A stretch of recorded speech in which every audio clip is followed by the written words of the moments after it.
Break के बाद स्वागत है आप सभी का हमारी खास चुनावी पेशकश किसमें कितना है दम लगातार देख रहे हैं आप। 6 सीट छत्तीसगढ़ की ऐसी लोकसभा सीट जहां पर प्रत्याशी तय हो चुके हैं। 6 सीट पर हमारे 6 संवाददाताओं के जरिए इन 6 सीट की जनता से हम बातचीत करके मन टटोलने की कोशिश कर रहे हैं कि वहां पर जिन प्रत्याशियों को मैदान में उतारा है उनमें कौन कितना भारी है, किसमें कितना दम है। ब्रेक में जाने से पहले हमने जांजगीर की बात की और अब बात करेंगे कोरबा लोकसभा सीट की। देखिए, कोरबा में सरोज पांडे को भारतीय जनता पार्टी ने मैदान में उतारा है।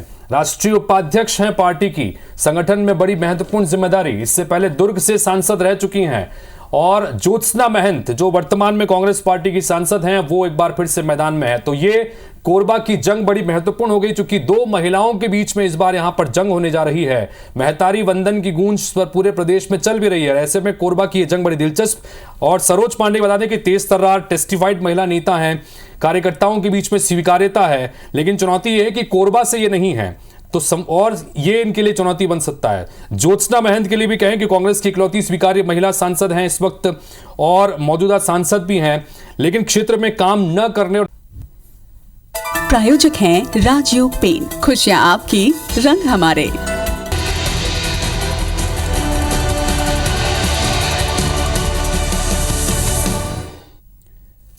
नमस्कार, हमारे मेगा इलेक्शन बुलेटिन किसमें कितना है दम में स्वागत है आप सभी का। मैं हूं आपके साथ हितेश व्यास। तो 24 की बिसात के लिए छत्तीसगढ़ में चुनावी शंखनाद हो चुका है।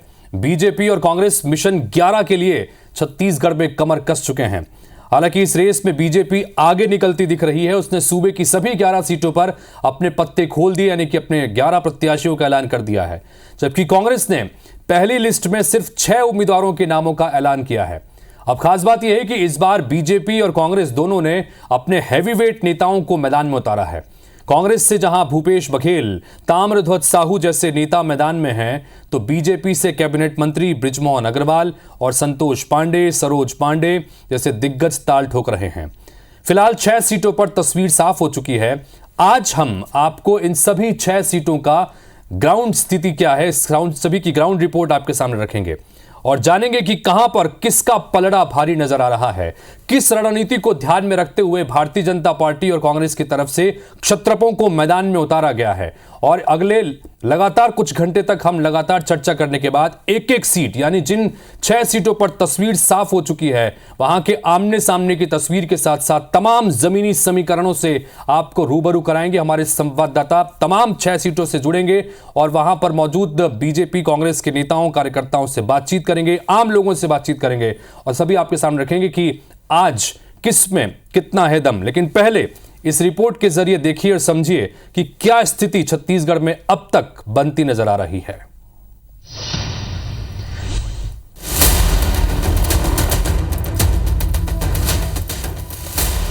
रायपुर लोकसभा सीट से बृजमोहन अग्रवाल बनाम विकास उपाध्याय, दुर्ग विजय बघेल बनाम राजेंद्र साहू, महासमुंद रूप कुमार चौधरी बनाम ताम्रध्वज साहू, कोरबा सरोज पांडे बनाम ज्योत्सना महंत, राजनांदगांव संतोष पांडे बनाम भूपेश बघेल, जांजगीर कमलेश जांगड़े बनाम शिव डहरिया।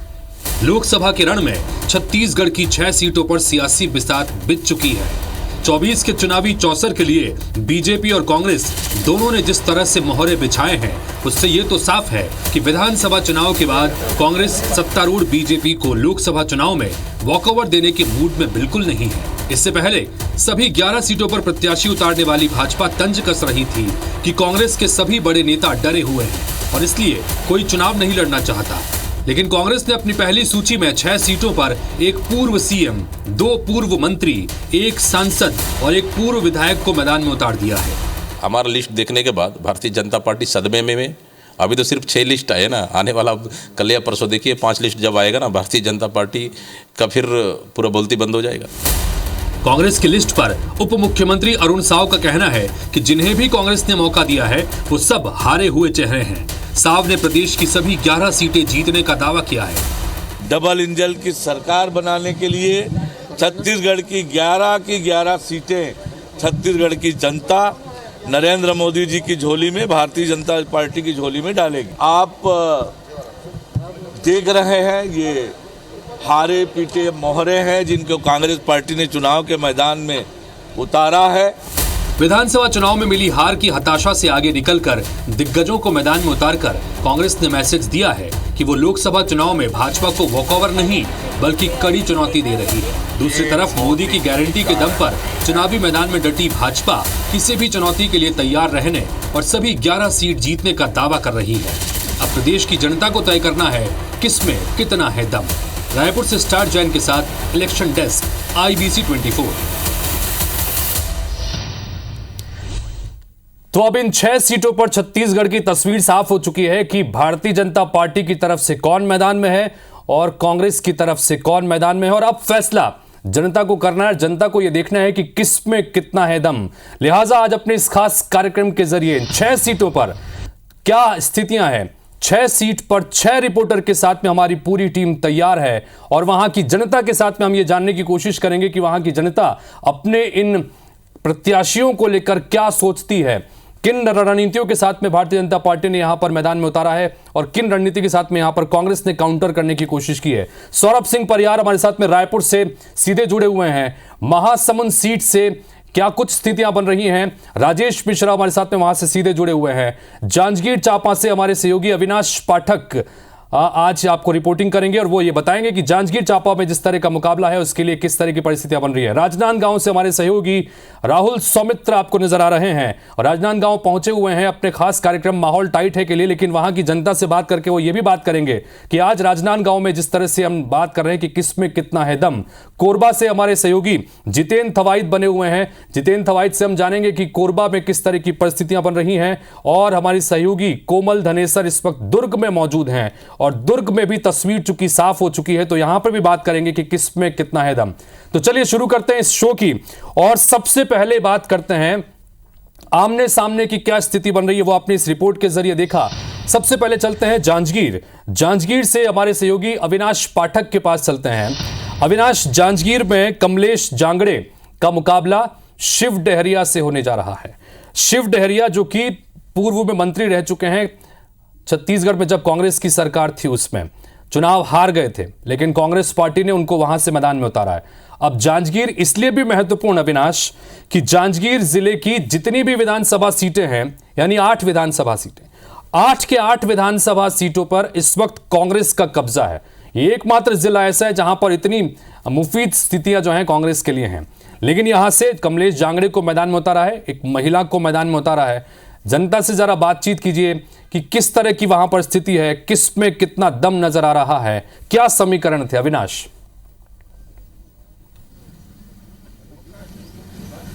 जी बिल्कुल हितेश, आपने बिल्कुल सही कहा। जांजगीर लोकसभा सीट की मैं बात करूं तो बेहद रोचक मुकाबला यहां पे होने जा रहा है और भाजपा और कांग्रेस दोनों ही पार्टियों के बीच कांटे की टक्कर होने वाली है। ऐसा इसलिए क्योंकि अगर इस सीट का इतिहास देखें, पिछले 3 चुनाव में लगातार इस सीट से बीजेपी जीत हासिल करती आई है। लेकिन अगर इस चुनाव की बात करें, इस विधानसभा चुनाव में पहली बार ऐसा हुआ है 30 सालों के इतिहास में कि कांग्रेस ने 8 की 8 विधानसभा सीटों पर जीत हासिल की है।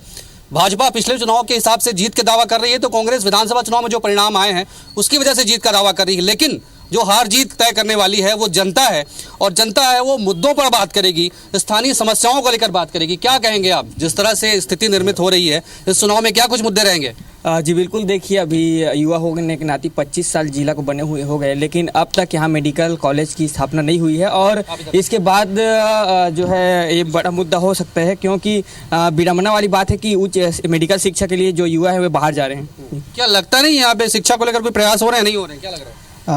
जी सर, अभी तो नया मेडिकल कॉलेज का घोषणा हुआ है, अब कब तक बन रहा है उसको देखना पड़ेगा। और बाकी पॉलिटेक्निक कॉलेज ये सब तो बन चुका है और देखते हैं अब आगे क्या क्या क्या होता है। इंजीनियरिंग कॉलेज की भी तो डिमांड है ना यहाँ पे? जी सर, अभी तक से तो उसका कोई घोषणा हुआ नहीं है। अब आगे देखते हैं कि आने वाली सरकार क्या घोषणा करती है और क्या उसका परिणाम होता है। सरकारों की बात करें, भाजपा कांग्रेस दोनों की कुछ काम किया है इन लोगों ने? सर कुछ स्तर पे काम हुआ है, कुछ स्तर पे नहीं हुआ है। जैसे सड़कें लगातार बन रही है, लेकिन पिछले सड़कें का और नवनिर्माण का जरूरत है, ऐसा लगता है।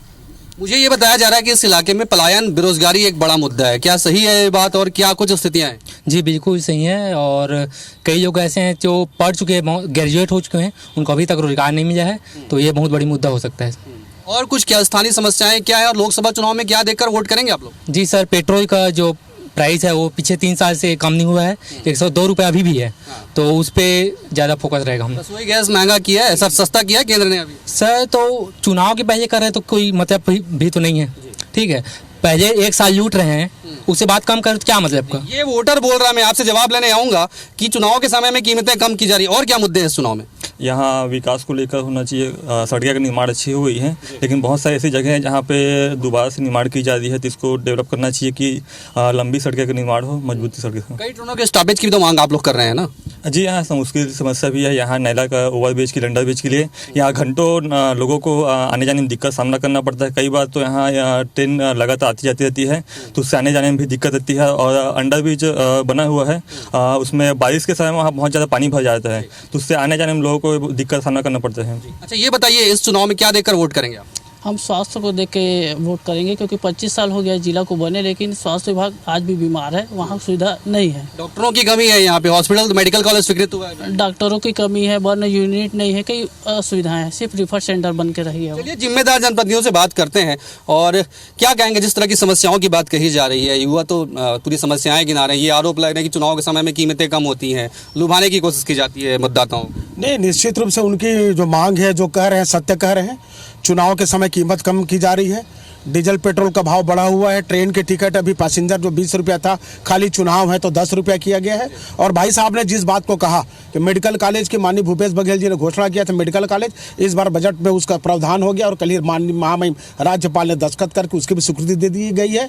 मैंने इसको विधानसभा में भी उठाया था, और सब लोग इस बात को जानते हैं। इंजीनियरिंग कॉलेज का भी विषय मैंने विधानसभा में कहा, और महामहिम राज्यपाल के संबोधन में भी था कि भाई हम प्रत्येक लोकसभा क्षेत्र में एक इंजीनियरिंग कॉलेज खोलेंगे। और अभी वर्तमान में यह सरकार खाली कहे हैं परंतु दिए नहीं है। उम्मीद है कि आने वाले समय में हम अति शीघ्र लाकर यहाँ मेडिकल इंजीनियरिंग कॉलेज और मेडिकल कॉलेज दोनों अति शीघ्र जांजगीर में आ जाएगा। मुद्दे इस लोकसभा चुनाव में कितने हावी रहेंगे, या क्या लगता है मोदी का चेहरा देख के फिर इस बार बीजेपी की झोली में जाने वाली है? अविनाश, इन सबसे एक बार ये सवाल जरूर करिए। देखिए, बहुत इंपॉर्टेंट ये सवाल इसलिए है कि एक तरफ इन्होंने शिव डहरिया के नाम का ऐलान कर दिया है, पूर्व मंत्री। इस बीच हमारे साथ में वरिष्ठ पत्रकार राम अवतार तिवारी जी भी जुड़ गए हैं, उनसे भी एक सीटों के समीकरणों जानेंगे। अविनाश, लेकिन एक सवाल ये जरूर पूछेगा कांग्रेस के इन साथियों से कि एक तरफ ये दावेदारी कर रहे हैं कि 8 के 8 विधानसभा सीटों पर इस वक्त कांग्रेस काबिज है, लेकिन दूसरी तरफ अकल तरह के इन्हीं की पार्टी के पूर्व विधायक हैं, वो पार्टी से इस्तीफा दे चुके हैं, बीजेपी में शामिल हो गए, ये कहते हुए कि एक हारे हुए चेहरे को एक बार फिर से मैदान में यहां पर उतार दिया गया है। बताइए, पूछेगा इनसे,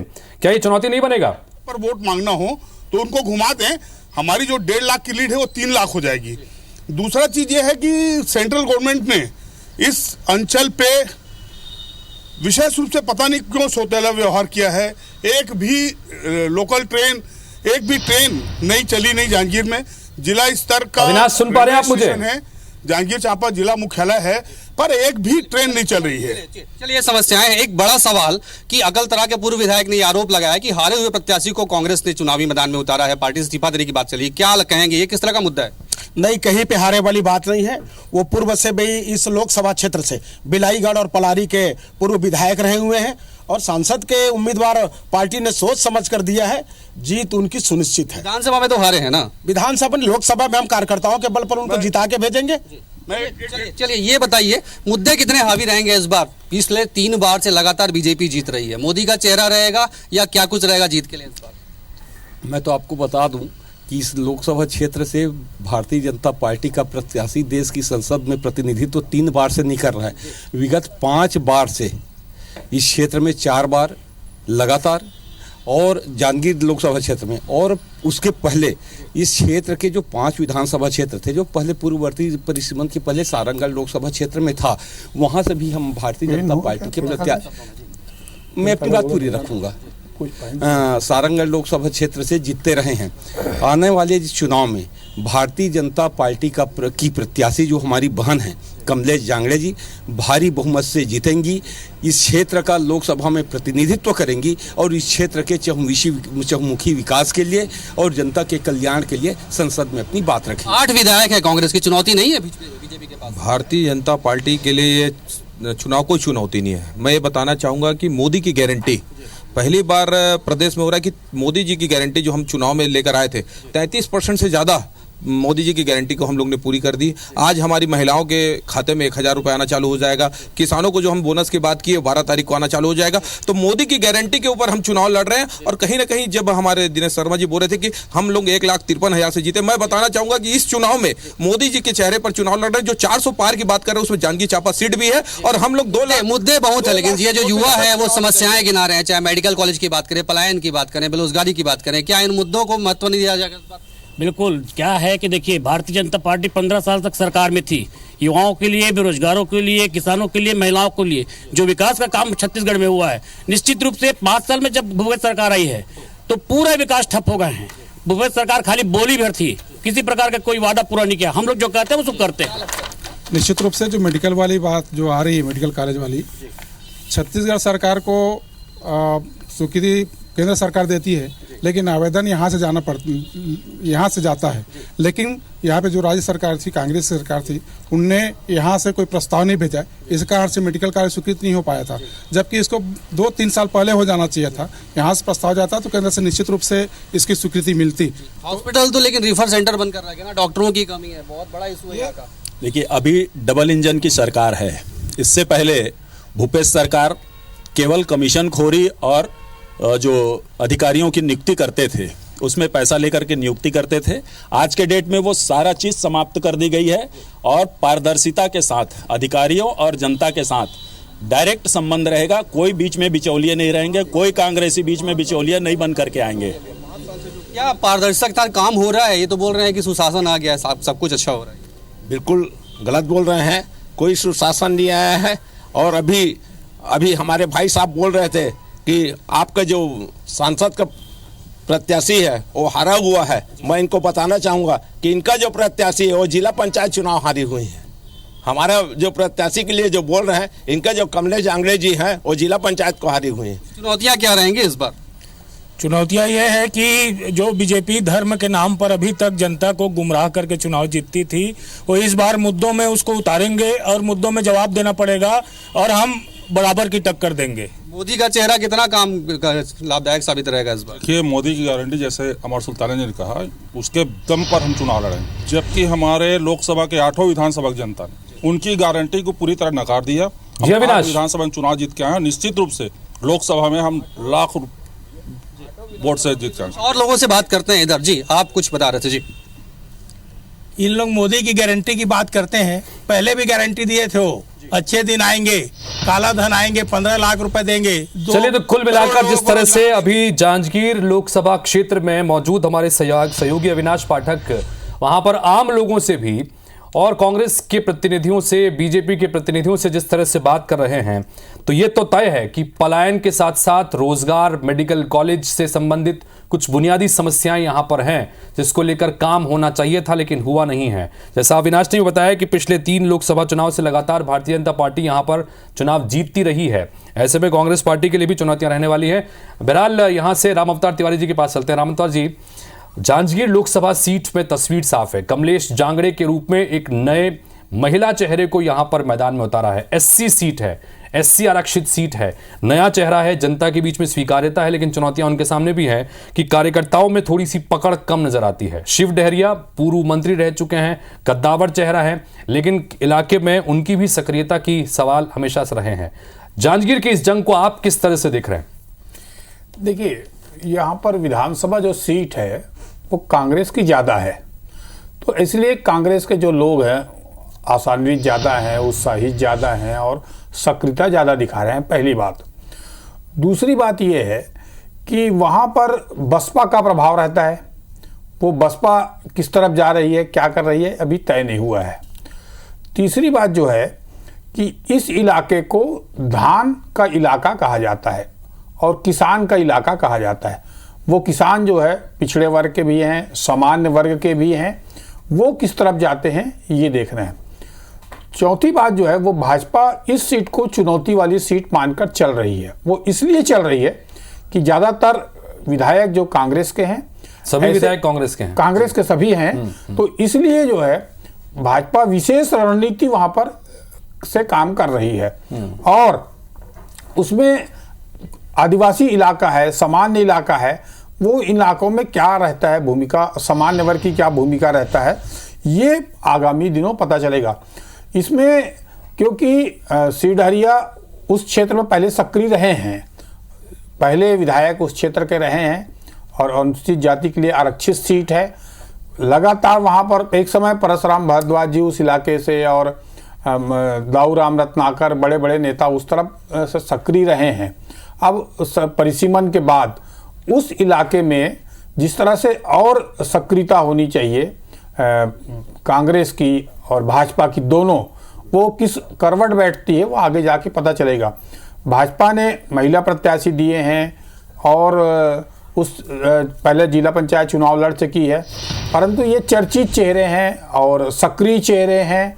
तो इस बार कांग्रेस ने एक हेवीवेट उम्मीदवार लड़ा के ये बताने की कोशिश की है कि हम मैदान में हैं। अब वो किस तरह से रणनीति आती है, वो जो अनुसूचित जाति है वो किस तरफ झुकाव रहता है, पिछड़ा वर्ग का किस तरफ झुकाव रहता है, किसान का किस तरफ झुकाव रहता है और मुद्दे क्या रहते हैं, लोकल मुद्दे रहते हैं या राष्ट्रीय स्तर पे मुद्दे रहेंगे। तो भाजपा कोशिश कर रही है। आप बता रहे हैं कि जांजगीर की जंग इस बार दिलचस्प रहने वाली है, क्योंकि भले ही शिव डहरिया वहां पर इलेक्शन अभी विधानसभा चुनाव में अपनी सीट से हार गए थे, लेकिन तैयारी उनकी इस लोकसभा सीट पर थी और कमलेश जांगड़े के रूप में एक नए चेहरे को, महिला चेहरे को उतारकर कम से कम बीजेपी ने भी यहां पर एक मास्टर स्ट्रोक चलाया, जैसा हम बात कर रहे थे। इसी तरह से इसको देखा जाए।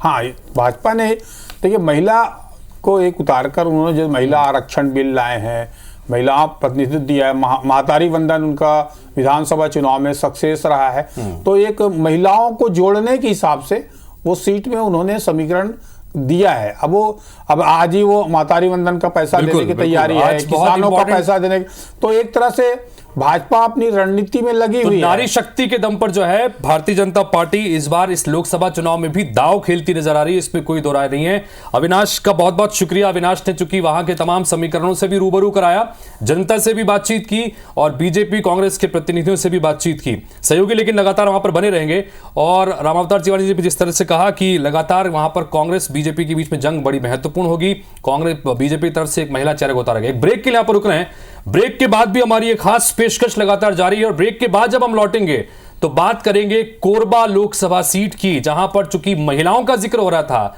महतारी वंदन योजना के तहत राशि का अंतरण आज हो रहा है और इस सीट से दो महिलाओं के बीच में दिलचस्प जंग। अब बात करेंगे कोरबा लोकसभा सीट की। देखिए, कोरबा में सरोज पांडे को भारतीय जनता पार्टी ने मैदान में उतारा है, राष्ट्रीय उपाध्यक्ष हैं पार्टी की, संगठन में बड़ी महत्वपूर्ण जिम्मेदारी। इससे पहले दुर्ग से सांसद रह चुकी हैं और ज्योत्सना महंत जो वर्तमान में कांग्रेस पार्टी की सांसद हैं वो एक बार फिर से मैदान में है। तो ये कोरबा की जंग बड़ी महत्वपूर्ण हो गई, चूंकि दो महिलाओं के बीच में इस बार यहां पर जंग होने जा रही है। महतारी वंदन की गूंज पर पूरे प्रदेश में चल भी रही है, ऐसे में कोरबा की यह जंग बड़ी दिलचस्प। और सरोज पांडे बता दें कि तेज तर्रार टेस्टिफाइड महिला नेता हैं, कार्यकर्ताओं के बीच में स्वीकार्यता है, लेकिन चुनौती यह है कि कोरबा से ये नहीं है, तो और ये इनके लिए चुनौती बन सकता है। ज्योत्सना महंत के लिए भी कहें कि कांग्रेस की इकलौती स्वीकार्य महिला सांसद हैं इस वक्त और मौजूदा सांसद भी हैं, लेकिन क्षेत्र में काम न करने और कई बार इनके ऊपर लगते भी रहे हैं। डॉक्टर चरणदास महंत की पत्नी है, तो ये जो इलाका है कोरबा का, चरणदास महंत का यहाँ पर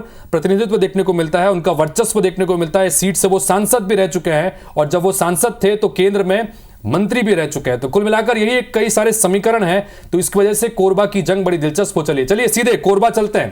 कोरबा में हमारे सहयोगी जितेंद्र थवाइत बने हुए हैं, उनसे बात करते हैं। जितेंद्र, बहुत सारे समीकरणों पर हम बात कर रहे हैं, लेकिन जमीन पर जनता क्या सोचती है अपने दोनों प्रत्याशियों को लेकर, सीधे उनसे बातचीत कीजिए।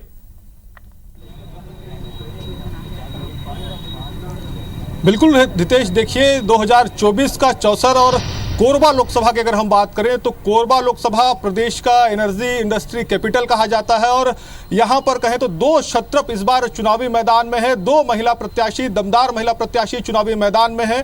और कोरबा लोकसभा का जो चुनावी इतिहास रहा है, छत्तीसगढ़ गठन के बाद 3 चुनाव यहाँ पर हुए हैं, जिसमें 2 बार यहाँ पर कांग्रेस के सांसद चुनकर आए हैं, 1 बार जरूर यहाँ पर भाजपा के सांसद चुनकर आए हैं। लेकिन इस बार का जो चुनावी समीकरण है, क्योंकि 2019 का जब चुनाव हुआ था तब यहाँ समीकरण अलग अलग थे। अब चूंकि 2024 के चुनाव में यहाँ पर समीकरण अलग है। अगर बात करें तो यहाँ पर कोरबा लोकसभा में 4 जिलों में अगर बात करें तो 8 विधानसभा क्षेत्र आते हैं और इन विधानसभा क्षेत्रों में 6 में अभी वर्तमान में बीजेपी है, 2 सीटों पर, एक में गोंडवाना और एक में कांग्रेस पार्टी है। तो सीधे क्योंकि लोकसभा चुनाव है, ऐसे में मुद्दे बहुत महत्वपूर्ण हो जाते हैं। सीधे मुद्दों को लेकर कोरबा की जनता से हम बात करेंगे, कोरबा के जनप्रतिनिधियों से हम जवाब भी लेंगे।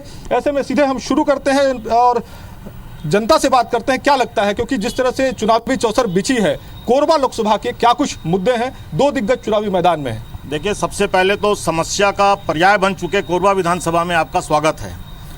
मैं भाजपा के जो हमारे सम्मानित लोग खड़े उनसे पूछना चाहूँगा कि ये कहते हैं डबल इंजन की सरकार, तो क्या डबल इंजन आपस में जुड़े रहेंगे या बीच में विकास के डब्बे रहेंगे? क्योंकि कोरबा वालों ने तो यात्री रेलगाड़ियों को भूल ही चुका है। ऐसी कई समस्याएं हैं कि जिसका समाधान माननीय वर्तमान लोकसभा सदस्य ने नहीं किया और अभी जो वर्तमान में चुनाव लड़ने के लिए जो हमारी बहन आई है उनसे अपेक्षा है कि क्या हमको समस्याओं में ही रहना है या समस्याओं से निजात दिलाना है। ये माल लदान भी कोरबा से ही बहुत ज़्यादा होता है, क्या उसके तुलना में यहाँ पर यात्री सुविधाओं को लेकर रेलवे ने कुछ नहीं किया? क्या दुखदाई तो यही है कि जो गाय दूध देती है उसकी लात भी खाते हैं, यहाँ तो सिर्फ लात ही खा रहे हैं। सर्वाधिक राजस्व देने वाला आज रेलवे आज यहाँ की समस्याओं को बढ़ाते ही जा रहा है। मैं पूछना चाहता हूँ कि रेलवे क्रॉसिंग के ऊपर में आप खड़े होकर के दे जाइए, आज शेषनाग चल रहे हैं, 3-3 गाड़ियों को जोड़ करके चलाया जा रहा है। एम्बुलेंस के अंदर में प्रसव हो जा रहा है, जरूरी काम से आदमी वंचित हो जा रहे हैं। क्या यही इस क्षेत्र में रहने वाले लोगों का भाग्य लिखा हुआ है कि आप सिर्फ दूध देते जाइए और लात खाते जाइए? आज सड़कों के ऊपर में रोज निर्दोष अपनी जान गंवा रहे हैं, उनके बेदाग खूनों से आज हेडलाइन लिखी जा रही है। क्या यही आगे के लोगों की किस्मत में है? बिल्कुल, मालगाड़ियाँ चल रही है लेकिन सुविधाओं की गाड़ी जो है वो नहीं मिल रही। क्या कहना चाहेंगे, क्या मुद्दे हैं? बिल्कुल ठीक कहा है शिव अग्रवाल जी ने। यात्री गाड़ियों को लेकर लंबे समय से यहाँ पर समस्याएं बनी हुई हैं और लोग अपने स्तर पर प्रयास करते हैं, लेकिन यहाँ के जनप्रतिनिधि जो अब तक हैं और रहे हैं वो कोई खास प्रयास नहीं करते। करुणा शुक्ला जी यहाँ पर सांसद थी तो वो रेलवे ट्रैक पर बैठ गई थी यात्री सुविधाओं की मांग को लेकर, लेकिन पिछले 10 साल 15 साल से हम देख रहे हैं यहाँ कोई जनप्रतिनिधि ऐसा नहीं है जो यात्री सुविधाओं को लेकर, रेलवे की सुविधाओं को बढ़ाए जाने की मांग को लेकर कोई बड़ा कदम उठा पाए। और इनके प्रयास पर्याप्त कभी नहीं रहे हैं। पिछले 5 साल से सांसद जी बयानबाजी करती रही हैं, यहाँ से राजस्व मंत्री रहे हैं जो बोलते हैं कि बड़े दबंग रहे हैं, जो बुरी तरह से चुनाव में हार गए हैं, लेकिन उनकी दबंगई तो पब्लिक के हित में कहीं दिखाई दी नहीं हमको। पब्लिक के हित में नहीं दिखी है। क्या लगता है और क्या कुछ मुद्दे हैं? उन्होंने बताया रेलवे का मुद्दा, किस तरह से देखते हैं? और भी कुछ मुद्दे हैं यहाँ? प्रदूषण एक बड़ा मुद्दा है कोरबा के लिए। यहाँ के जनप्रतिनिधियों की तरफ से जितनी गंभीरता से इस मामले को उठाया जाना चाहिए नहीं उठाया जाता, चाहे भाजपा के लोग हों, कांग्रेस के लोग हों। वो जब भी सत्ता में आते हैं वो भूल जाते हैं कि जब वो चुनाव लड़ रहे थे तो उन्होंने कोरबा क्षेत्र को प्रदूषण मुक्त कराने की बातें तो खूब करी, लेकिन वही बात की सत्ता प्राप्त करते ही वो उनको उनके दिमाग में बात नहीं आती कि वापस लौट के फिर कभी हमको उन्हीं लोगों के बीच में जाना है जिनसे हमने वादा किया था। ये प्रदूषण एक बड़ी समस्या यहाँ की है। और एक बात जो शिव भाई ने और गेंदलाल जी ने कही, ट्रेन की बात, कोरबा के लोगों ने लगभग 7 वर्ष पहले एक आंदोलन चलाया। आम लोगों ने मिलकर के सारे नेताओं को साथ जोड़ करके एक हंसदेव एक्सप्रेस चलाई गई कोरबा से रायपुर के मध्य में। उस ट्रेन को आप अगर उसमें बैठेंगे तो आपको लगेगा कि आप भैंसा गाड़ी में जा रहे हैं। जो दुर्गति कोरबा की रेल के मामले में हो रही है उससे सारे राजनेता वाकिफ हैं, लेकिन इस पर भी कोई कुछ नहीं कह रहा है। कुल मिलाकर भाजपा और कांग्रेस के लोगों को सिर्फ एक ही चीज़ दिखाई देती है कि लोगों का मत हरण कर लिया जाए और जब वो चुनाव जीतें तो उसके बाद प्रतीक्षा ये रहती है उनको कि 5 साल जब नज़दीक होगा तो उसके बाद फिर जाएंगे लोगों को मुगालते में रख के। बिल्कुल, चुनाव जब आता है तभी ये सब मुद्दे याद करते हैं जनप्रतिनिधि। क्या लगता है कोरबा में और कुछ मुद्दे हैं? इन्होंने बताया पर्यावरण का मुद्दा, प्रदूषण का मुद्दा, रेलवे का मुद्दा। युवा किस तरह से देखते हैं, क्या कुछ मुद्दे हैं? क्या है, हमारा कोरबा जिला है एक, आप सभी जानेंगे कि ये औद्योगिक जिला है, औद्योगिक क्षेत्र है।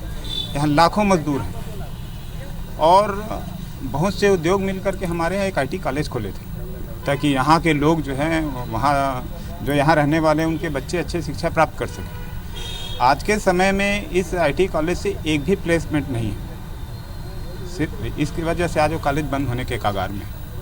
दूसरा मजदूरों की जितेंद्र, चूंकि कोरबा सीट पर हम चर्चा कर भी रहे थे कि महिला उम्मीदवार दोनों तरफ से मैदान में उतारी गई हैं। हम देख रहे हैं कि आपके साथ में कई महिलाएं भी वहां पर मौजूद हैं। एक बार जरा फटाफट उनसे भी बातचीत कीजिए कि दोनों प्रत्याशियों में किसमें कितना है दम, चूंकि हमारे कार्यक्रम का आज टाइटल यही है। तो क्या सोच रही है वहां की महिलाएं? जितेंद्र, जरा फटाफट बात कीजिएगा। उनके ऊपर निहत्थों पर शांतिपूर्वक जो मजदूर आंदोलन कर रहे थे अपनी मांग को लेकर, उन पर लाठीचार्ज किया गया। और वो नेता जो चुनाव के दौरान हो, उससे पहले हो, मजदूरों की बात करते हैं। आज पूछ लीजिएगा, यहाँ पे सबसे ज्यादा उपस्थिति मुझे बीजेपी की दिखती है। बिल्कुल, पलायन भी यहाँ पर एक बड़ा मुद्दा है। महिलाएं भी चूंकि यहाँ पर है, महिलाएं भी यहाँ पर है, बात करते हैं। बताइए सवाल से आप बताइए, बिल्कुल मुद्दा बताइए। आप भाग रहे हैं, मैं सवाल देखिए समय का बिल्कुल बताइए। आप समय से बात नहीं है, मुद्दे आपके सवाल समय से खत्म नहीं होता है। स्थानीय मुद्दे पे आप सवाल पूछे तो सवाल पूरा पूछिए, या तो मत पूछिए। बताइए मुद्दा। मेरी मुद्दा यही है, मेरा मांग यही है कि यहाँ सरकार बनने के 1 महीने के बाद ये हमारा कोरबा जिला जो है, कोरबा विधानसभा के स्थानीय जो विधायक है उनका है, वो श्रम मंत्री है। और यही बालको प्लांट के सामने जो निहत्थे जो मजदूर थे, शांतिपूर्वक चुपचाप बैठे थे, उनके ऊपर अचानक लाठीचार्ज किया गया। किसी के मुंह से आवाज नहीं निकला। एक दूसरा मुद्दा एक और है, हम लोग रहते हैं यहाँ, पर्यावरण की बात करते हैं। हमारे यहाँ सरकार बनती है, हसदेव के जंगल को काट दिया जा रहा है। इनसे अनुरोध करिए, निवेदन की बाकी लोग भी बोलने के लिए यहाँ पे मौजूद हैं। सारी बात अगर इनकी हो जाएगी तो बाकी लोग बात नहीं कर पाएंगे। आप चाहिए बात करिए महिलाओं से, जितेंद्र बात कीजिए महिलाओं से। हसदेव का मुद्दा है महिलाएं, चूंकि यहाँ पर महिलाएं प्रत्याशी 2 इस बार चुनावी मैदान में है। क्या देखती है महिलाएं, क्या कुछ मुद्दे हैं? अभी जो मुद्दे हैं, बताइए। हमारी सरोज दीदी लोकसभा की प्रत्याशी बनी है और महिलाओं के लिए तो हमारी जो सरकार है वो तो बहुत सारी योजनाएं लेके आई हैं और कर रही हैं और करेंगी। यहाँ अभी हमारी सरकार है और काम आप देख रहे हैं, जो 5 साल में रुका हुआ काम था, चाहे जो भी आप देख रहे थे आवास को लेके हो या कुछ भी हो, सारी चीज़ों को अभी मैनेज हो रहा है। अगर लोकसभा हमारे यहाँ सरोज दीदी भारी बहुमत से जीत के आएंगी। बुनियादी मुद्दों पे क्या देखती हैं महिलाएं? कोरबा कहाँ पाती हैं, क्योंकि एनर्जी कैपिटल कहा जाता है, बड़े उद्योग यहाँ पर हैं, कोयला यहाँ से जाता है। अब हसदेव जैसे यहाँ पर वन क्षेत्र है, क्या लगता है क्या कुछ मुद्दे हैं यहाँ पे?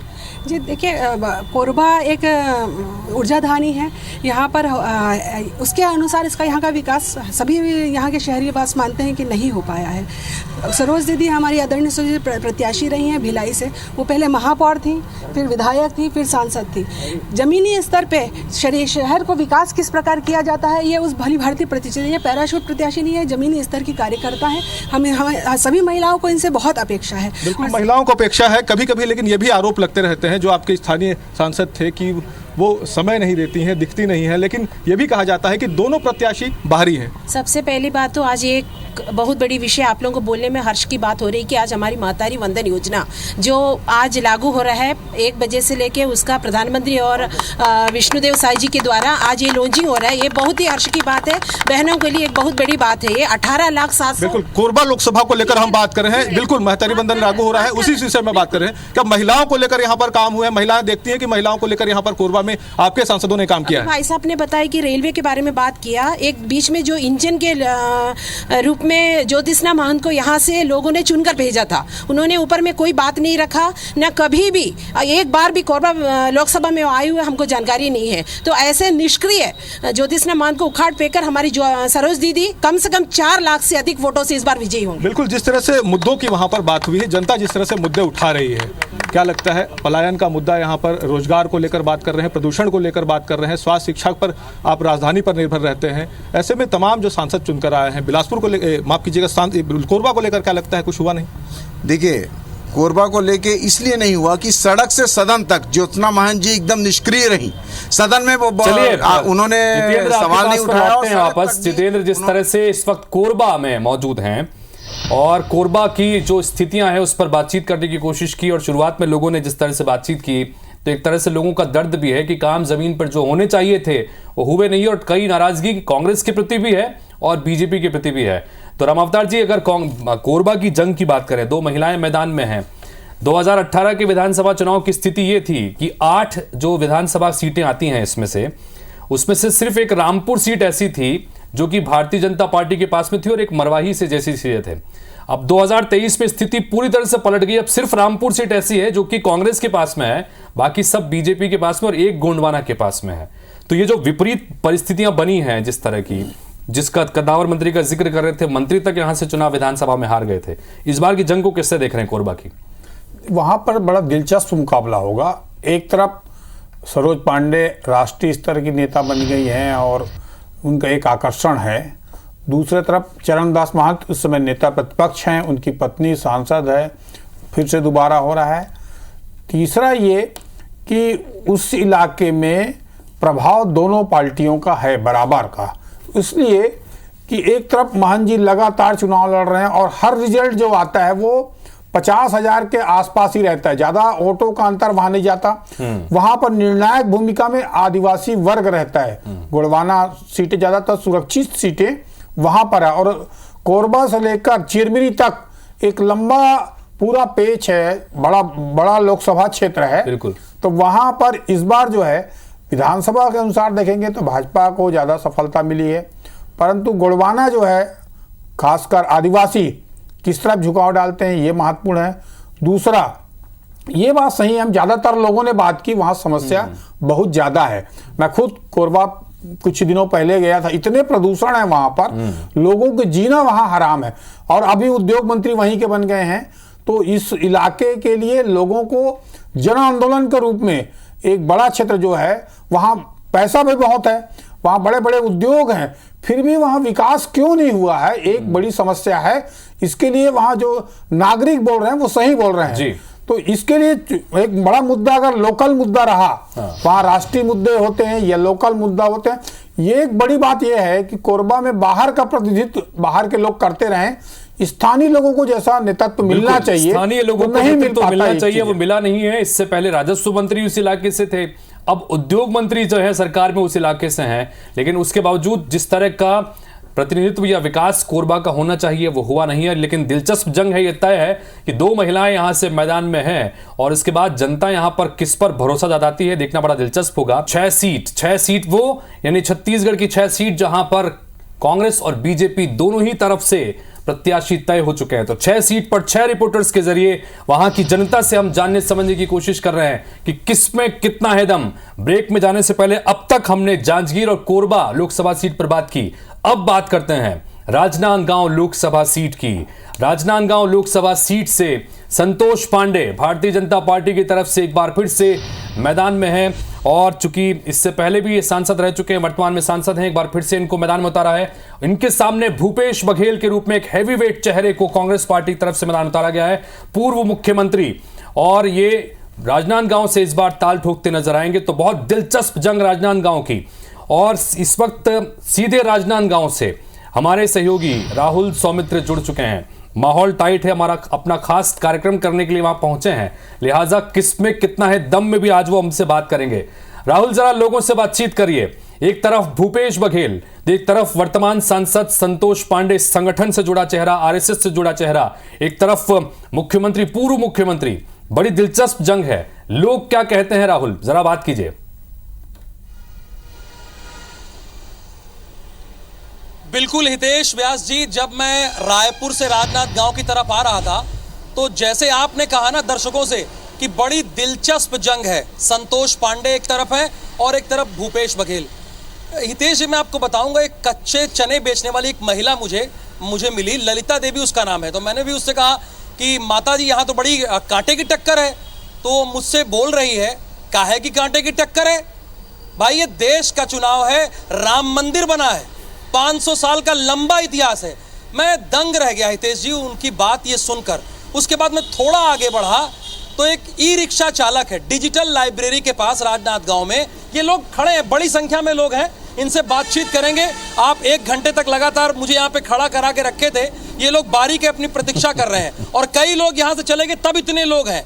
तो वो ई रिक्शा चालक मुझसे कह रहा है कि भैया पहले भारत देश में एक देश 2 झंडा कैसे था, ये क्या नियम है भाई, तो 370 हटाया गया, ये आम जनता की राय है। तो कुछ और लोग हैं, इनसे बात करते हैं हितेश जी बिना वक्त गंवाए। हालांकि जो मैं बता रहा था वो अपनी बात नहीं थी, जनता की ही बात थी। तो एक भाई साहब जुड़े हैं। भाई साहब आपका शुभ नाम क्या है? शिव वर्मा।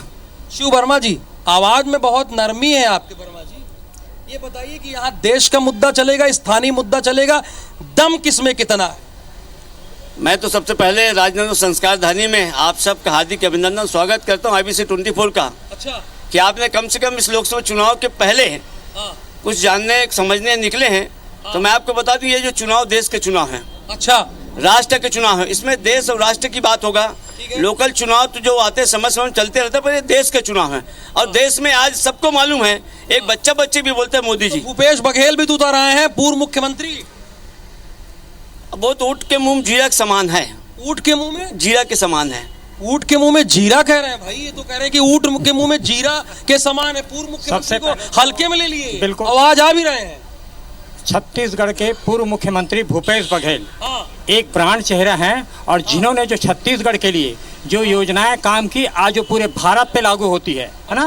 और भूपेश बघेल जी राजनांदगांव लोकसभा में चुनाव लड़ रहे हैं। पूरे छत्तीसगढ़ के पहला नजर है छत्तीसगढ़ के राजनांदगांव में, और राजनांदगांव की जनता चुनाव लड़ेगी इस बार। अच्छा, राजनांदगांव की जनता चुनाव लड़ेगी, तो जनता क्या कह रही है भैया? एक मिनट भाई साहब, सॉरी, तो किसमें कितना दम दिखाई दे रहा है? जनता ने पिछले विधानसभा चुनाव में अपना जवाब दे दिया है भूपेश बघेल को, और इस बार भी जो मुद्दे आए हैं, जवाब दे दिया है मतलब हरा दिया? बुरी तरह हारे हैं, बुरी तरह हारे। कांग्रेस पार्टी छत्तीसगढ़ में बुरी तरह हारी है। जनता तो अब लोकसभा में इस बार? लोकसभा में निश्चित रूप से चारों तरफ सिर्फ मोदी ही गूंज रहा है। मोदी चारों तरफ मोदी, बाएं इधर सब तरफ मोदी गूंज रहा है। उसके अलावा कुछ नहीं है, कांग्रेस कहीं नहीं दिख रही है। पूरी तरफ भाजपा ही भाजपा है। अब भूपेश बघेल खुद ही उतर आए हैं यहाँ से, आप कह रहे हैं कहीं दिखी नहीं रही है, तो क्या करेंगे? उनको बकरी का बलि का बकरा बना दिया। बलि का बकरा बना दिए हैं क्या? हितेश जी देख रहे हैं भैया, ये जनता है। भूपेश बघेल जी राजनांदगांव को 3 टुकड़े में कर दिए हैं। 3 टुकड़ा कर दिए। यहाँ से कई विभाग को रायपुर दुर्ग ले गए, उसके बाद यहाँ चुनाव लड़ने आ रहे हैं। क्या सोच के चुनाव लड़ रहे हैं तो हमको समझ में नहीं आ रहा है। आम जनता जान रही है यहाँ से कि विभाग को यहाँ से ले गए उठा के, और राजनांदगांव जिले को 3 टुकड़े में बांट दिए। कर दे, हम विकास करेंगे ना भाई, 3 टुकड़ा इसलिए कि विकास के 5 साल खाली कार्यकर्ताओं का विकास हुआ है उनके। कहीं विकास हुआ है तो बता दीजिए। आपका विकास नहीं हुआ है? कहीं नहीं, कार्यकर्ताओं का विकास हुआ है। हम तो बीजेपी वाले हैं, भारतीय जनता पार्टी के महामंत्री हम। ये बात हुई है, महामंत्री महोदय जनता के नहीं, जो है हकीकत वो बता रहा हूँ। तो हकीकत दम है, जो हकीकत है वो बात कर रहा हूँ मैं। 3 टुकड़ा कर दिया हितेश जी, और कह रहे 3 टुकड़ा किया, उसका जवाब लेंगे। हाँ भाई साहब, दम किसमें है ज्यादा? दम तो राष्ट्र निर्माण की जहाँ तक बात है तो मोदी जी के अलावा कोई दिखता नहीं है।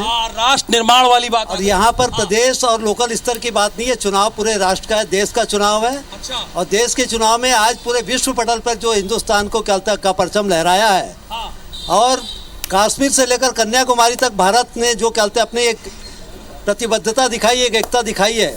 चारों तरफ केवल एक ही नारा है, मोदी मोदी मोदी, उसके अलावा कुछ भी नहीं है। चारों तरफ एक ही नारा है, मोदी मोदी और मोदी। भैया ये लोग कह रहे हैं आप कोई कार्यकर्ता तो नहीं है? बिल्कुल नहीं, शुद्ध जनता है ना। मैं दिलीप खंडेलवाल, अध्यक्ष लायंस क्लब ऑफ नांदगांव। अच्छा, लायंस क्लब के हैं, मतलब लोगों को पुरस्कृत करते रहते हैं। आपका भाई साहब शुभ नाम क्या है? अजय तिवारी। तिवारी जी, ये बताइए दम किसमें है यहाँ पे राजनांदगांव में? ये तो कह रहे हैं राष्ट्र का मुद्दा चलेगा। बिल्कुल निश्चित रूप से। मैं तो पहले अपने शहर की बात करूंगा कि जो शहर, क्योंकि शहर का विकास हमारे लिए कितना है, कितना है, किस पार्टी शहर का विकास हुआ है। लेकिन मैं अपने विचारों से ये चाहता हूँ, मैं जिस बात को जो मैं मनन करता हूँ, चिंतन, शहर के विकास और कई क्षेत्रों में जरूरत है भी, आवश्यकता है। लेकिन इस चुनाव में, लोकसभा चुनाव में राष्ट्रीय मुद्दे पर ही चुनाव होगा। राष्ट्रीय मुद्दे क्या है? अगर आप हमारे स्टूडियो से हितेश जी पूछें, वहां पे एक वरिष्ठ पत्रकार राम अवतार तिवारी भी बैठे हुए हैं, तो क्या बताएंगे? राष्ट्रीय मुद्दा आप बताइए। राष्ट्रीय मुद्दा मतलब राष्ट्र केंद्र की जो योजनाएं हैं, वो अपने राज्य, अपने शहरों पर उसका कितना अमल हुआ है। अच्छा। या उस पर शहर कितना विकास कर पाया, अपने राज्य और अपने शहर पर अमल उसका कितना हुआ है। भाई साहब आप बोल चुके हैं, दोबारा मौका मिले। बहुत लोग भाई साहब भी प्रतीक्षा कर रहे हैं। मेरा नाम राकेश ठाकुर है। ठाकुर जी, हाँ। किसी भी राजनीतिक दल का सदस्य नहीं हूँ। बड़ी अच्छी बात है, अगर होते तब भी कोई बात नहीं, पर मैं बता थोड़ी है। और सबसे बड़ी चीज ये है कि मैं अपनी बात इन शब्दों में कहूंगा कि कहनी चाहिए बात मगर बताई ना गई, शब्द को दर्द की पोशाक पहनाई ना गई, फिर खत्म हुई कांग्रेस तेरी कहानी ऐसी कि तुझसे कहते ना बनी, हमसे सुनाई ना गई। क्या बात है। आप हालांकि किसी पार्टी को इंडिकेट कर रहे हैं, लेकिन आपने कहा बड़ा बढ़िया है, जबरदस्त। यही बात है कि आज तालियां एक बार इनके लिए बजा दीजिए भाई, बड़ा अच्छा बोला इन्होंने। अब पार्टी के लिए बोला, उसके लिए मैं नहीं कह रहा हूं, लेकिन इन्होंने लिखा बड़ा अच्छा है, बोला बड़ा अच्छा है। तो ये बताइए कि यहाँ पे तो भूपेश बघेल आ गए चुनाव में, और कुछ लोग कह रहे हैं कि मामला दिलचस्प हो गया है, कांटे का हो गया। क्या कांटे का है? कांटे का टक्कर नहीं है, बल्कि दिलचस्प जरूर है। इसलिए कि एक सिटिंग सांसद और एक भूतपूर्व मुख्यमंत्री के बीच में जो मुकाबला है वो देखने वाले, समझने वाले और राजनीति के छात्रों के लिए अध्ययन का बड़ा अच्छा मामला रहेगा। और निश्चित तौर पे मुद्दा क्या चलेगा? मुद्दा यही चलेगा कि आज मोदी की गारंटी पूरे देश में चल रही है, तो मोदी की गारंटी से राजनांदगांव भी अछूता नहीं है। और निश्चित तौर पे हम सब मिलकर फिर से एक बार मोदी के हाथ मजबूत करेंगे। ये कह रहे हैं हितेश जी, फिर से मिलकर मोदी के हाथ मजबूत करेंगे तीसरी बार। जनता है भाई, जनता जो कहे वही सही, खाता ना भाई, एक कहावत है, खाता ना भाई, जनता जो कहे वही सबसे सही। आपका भाई साहब क्या नाम है? मेरा नाम सुरेंद्र देवांगन है। हाँ, देवांगन लोग बहुत हैं क्या भाई? जहाँ देखो देवांगन लोग मिल जाते हैं। संख्या ज्यादा है। सबसे पहले तो आपका स्वागत है। हाँ, स्वागत। तो बात क्या है, मोदी की आवश्यकता देश की जनता को और भी चीजों की आवश्यकता होती है। मोदी की आवश्यकता, मोदी की आवश्यकता ही नहीं है। सबसे आवश्यकता है रोजगार की आवश्यकता है। अच्छा, रोजगार, किसानों की एमएसपी की गारंटी की आवश्यकता है। ये कुछ और बोल रहे हैं भाई साहब। की आवश्यकता है।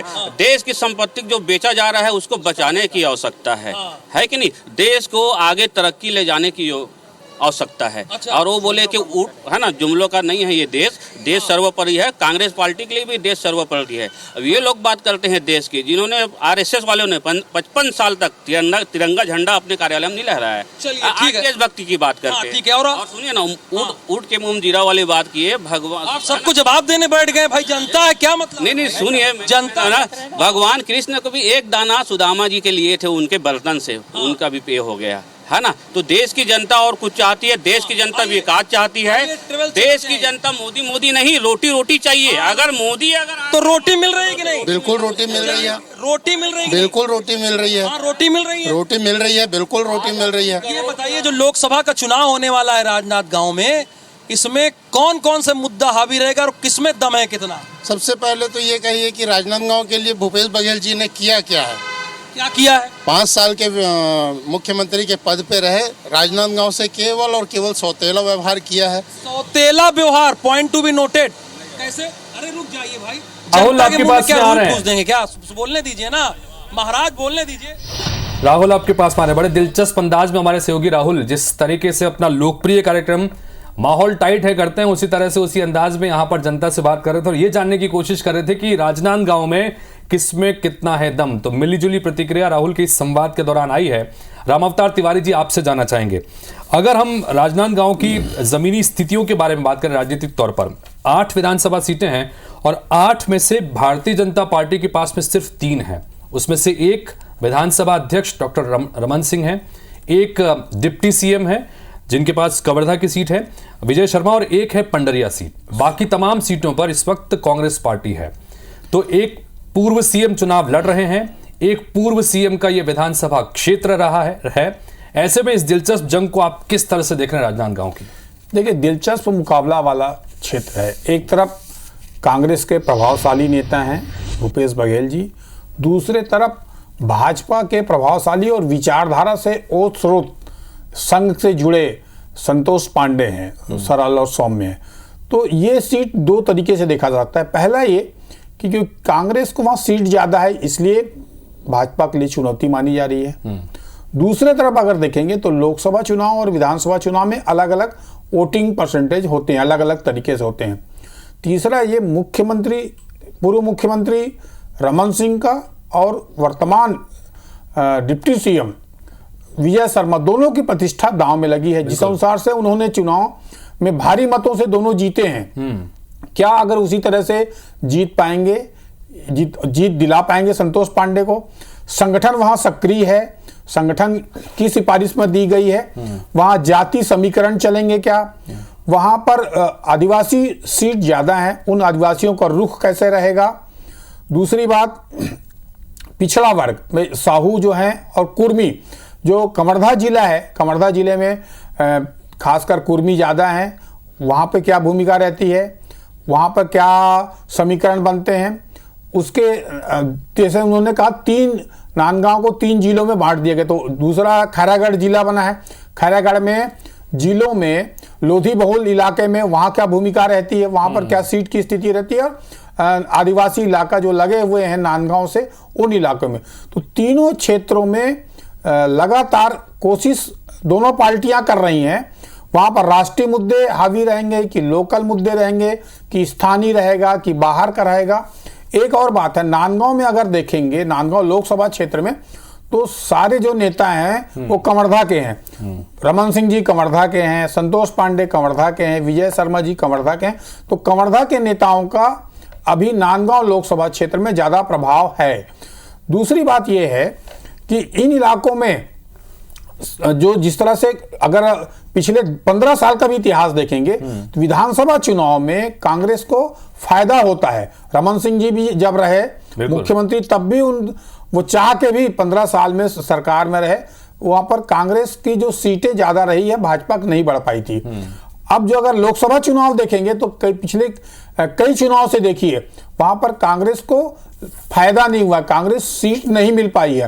अंतिम जो है देवव्रत सिंह जी चुनाव जीते थे एक चुनाव, उसके बाद कोई चुनाव वहां जीत नहीं पाया है। तो अब जो समीकरण जो बनेगा वो अलग अलग तरीके से दोनों पार्टियां लगी हुई है, प्रत्याशी घोषित कर दिए गए हैं, दिलचस्प चुनाव है। दोनों की प्रतिष्ठा दांव में लगी है, एक तरफ संघ और भाजपा की और उनसे पार्टी के बड़े नेताओं की, दूसरी ओर खुद भूपेश बघेल और उसकी टीम की पूरी टीम वहां जुड़ गई है। प्रतिष्ठा का चुनाव है राजनांदगांव, अगर ये कहें तो गलत नहीं होगा, चूंकि एक तरफ पूर्व मुख्यमंत्री डॉक्टर रमन सिंह जो वर्तमान में विधानसभा अध्यक्ष हैं, डिप्टी सीएम इस वक्त वर्तमान में, उनकी प्रतिष्ठा इस सीट पर दांव पर लगी हुई है। तो दूसरी तरफ पूर्व मुख्यमंत्री भूपेश बघेल खुद इस सीट से चुनाव लड़ रहे हैं, तो जाहिर तौर पर उनकी प्रतिष्ठा भी यहां पर दांव पर लगी हुई है। 2009 के बाद में लगातार जो 3 चुनाव हुए हैं, 9, 14 और 19, तीनों में बीजेपी ने जीत दर्ज की थी। उसके बाद अब इस चुनाव में दिलचस्प मुकाबला देखने को मिलेगा।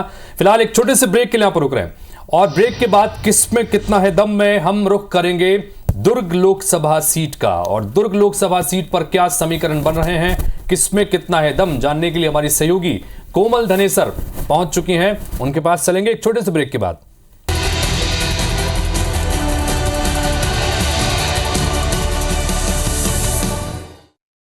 छत्तीसगढ़ की जिन 6 सीटों पर यह तय हो चुका है कि बीजेपी और कांग्रेस की तरफ से कौन कौन प्रत्याशी मैदान में होंगे, उन 6 सीट पर 6 संवाददाताओं के जरिए वहां की जनता से जानने की कोशिश कर रहे हैं कि जो प्रत्याशी मैदान में है उसमें किसमें कितना है दम। हमारे साथ देखिए कि तमाम 6 सीट पर हमारे सहयोगी लगातार बने हुए हैं। अब रुख करते हैं दुर्ग लोकसभा सीट का, और दुर्ग लोकसभा सीट की जंग बड़ी दिलचस्प है, चूंकि यहां से विजय बघेल मैदान में है, भारतीय जनता पार्टी की तरफ से वर्तमान सांसद भी हैं और एक बार फिर से विजय बघेल को मैदान में उतारने का फैसला पार्टी ने लिया है।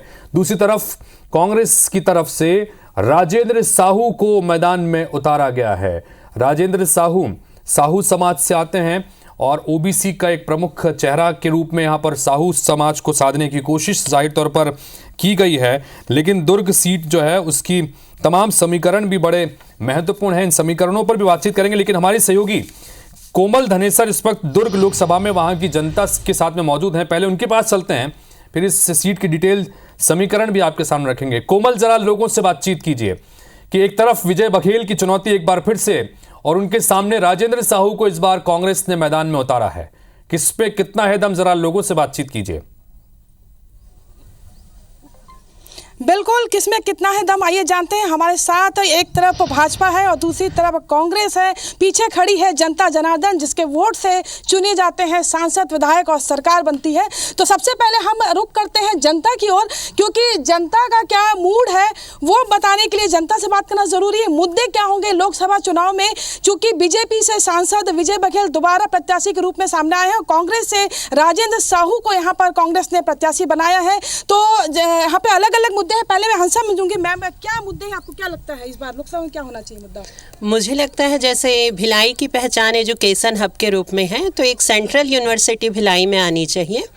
और दूसरा, आजकल प्राइवेट एग्जाम्स हर कोई, मतलब जिसने 12th पास किया वो भी प्राइवेट एग्जाम दे सकता है, तो इसमें रोक लगनी चाहिए, तभी कॉलेजों में बच्चे आएंगे और वो सीख पाएंगे कुछ। बिल्कुल, मैम ने सीखने की बात कही, हम पहले मुद्दे जानते हैं। हमारे साथ में आंगनबाड़ी से भी काफी आप लोगों ने संघर्ष भी चलता रहता, आप लोग क्या मुद्दा रखना चाहते हाँ, मैं यही मुद्दा रखना चाहती हूँ पूरे हमारे छत्तीसगढ़ में कि 2 अक्टूबर 1975 से आंगनबाड़ी का स्थापना हुआ था और लगभग 50 साल हो गए। इस 50 साल में कई विभागों में प्रमोशन होता है, लेकिन हमारा एक ऐसा विभाग है जो हम लोग को प्रमोशन नहीं देता।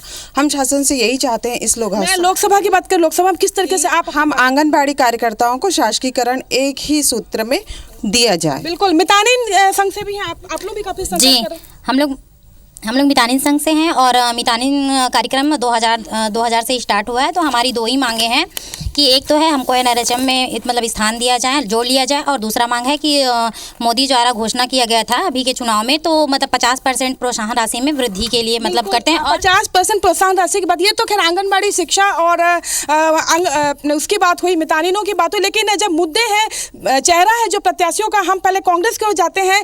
पिछले लोकसभा चुनाव में आपके कांग्रेस के 8 विधानसभा आपके पास थी, 1 भाजपा के पास थी, उसके बावजूद भी भाजपा से प्रत्याशी जीते थे, वो भी बड़ी लंबे वोटों से। तो इस बार क्या तैयारी, क्या लगता है राजेंद्र साहू जी का चेहरा कितना चलेगा? देखिए, राजेंद्र साहू जी एक युवा चेहरा हैं और बहुत अच्छे कर्मठ कांग्रेस के कार्यकर्ता हैं और निष्ठावान कार्यकर्ताओं को, युवाओं को पार्टी ने जो अवसर दिया है, निसंदेह जनता की भावनाओं के अनुरूप काम करके और साथ ही साथ आने वाले समय में विजयश्री हासिल करेंगे। तो क्या विजय बघेल जी को क्या कमजोर मान रहे हैं? देखिए, विजय बघेल जी के बारे में मैं ज़्यादा बोलना उचित नहीं समझूंगा। वर्तमान में सांसद है, परंतु उनका पूरे क्षेत्र में कहीं भी पकड़ नहीं है और भारतीय जनता पार्टी के कार्यकर्ताओं से पूरे क्षेत्र में, पूरे 9 विधानसभा में कभी रूबरू होने का अवसर उन्हें नहीं मिला। बिल्कुल, एक बड़ी बात कह दी अरुण जी ने कि विजय बघेल जी लगातार सक्रिय नहीं है। केशव बंसोड़ जी सभापति हैं रिसाली से, क्या लगता है पिछली बार तो कांग्रेस के इतने विधायक थे फिर भी वो जीते थे, सक्रिय हैं, कभी जीते होंगे? इस बार परिवर्तन संभव है। परिवर्तन संभव है। भाजपा के पास जाते हैं, भाजपा से महेश जी है, जिलाध्यक्ष है, क्या लगता है क्या चलेगा लोकसभा मुद्दा? इस बार विजय विजय विजय विजय बघेल की आंधी चलने वाली है और मोदी जी की आंधी चलने वाली है और कांग्रेस की सुपड़ा साफ हो जाएगी। कांग्रेस का जो 2 मंत्री, मुख्यमंत्री और गृह मंत्री को जिस प्रकार से कांग्रेस ने इस जिले से जिला बदल करके दूसरे जिले में भगा दिया गया है, ये समझ में आता है कि कांग्रेस यहाँ से खत्म है। बिल्कुल, बड़ा आरोप है, दूसरे जिलों में मूव कर चुके हैं ताम्रध्वज साहू महासमुंद और भूपेश बघेल पूर्व मुख्यमंत्री जा चुके हैं राजनांदगांव सीट में, क्या कहना चाहेंगे?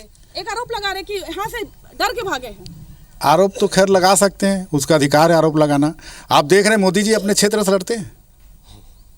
बड़ी बात कहती, मोदी जी के अपने क्षेत्र से लड़ते हैं तो क्षेत्र कहीं भी लड़ा जा सकता है। हमारा छत्तीसगढ़ का अभी बड़ा चेहरा नहीं, वास्तव में नेता भूपेश बघेल जी हैं। आज भूपेश बघेल जी जिस क्षेत्र में जहां से लड़ रहे हैं, वहां की जनता, वहां की कार्यकर्ता आतुर हैं कि भूपेश बघेल को जिताने के लिए हमारा नेता है। कोमल, जो वहां की जनता है, उन जनता से सीधा ये सवाल पूछिए, चूंकि बीजेपी कांग्रेस के नेताओं से आप सवाल कर ही रही हैं लगातार कि किसमें कितना है दम। आम जनता है, आपने मितानिन जो बहनें उनसे भी बातचीत की, तमाम हम, तो उनसे जरा पूछिए कि कांग्रेस बीजेपी के प्रत्याशियों को लेकर सीधे सीधे सवाल करिए कि किसमें कितना है दम। सीधा सवाल, क्या लगता है किसमें कितना दम है, कांग्रेस या भाजपा? देखिए, हम इस विषय में कुछ नहीं बोल सकते। क्यों नहीं? मतदाता है आप लोग।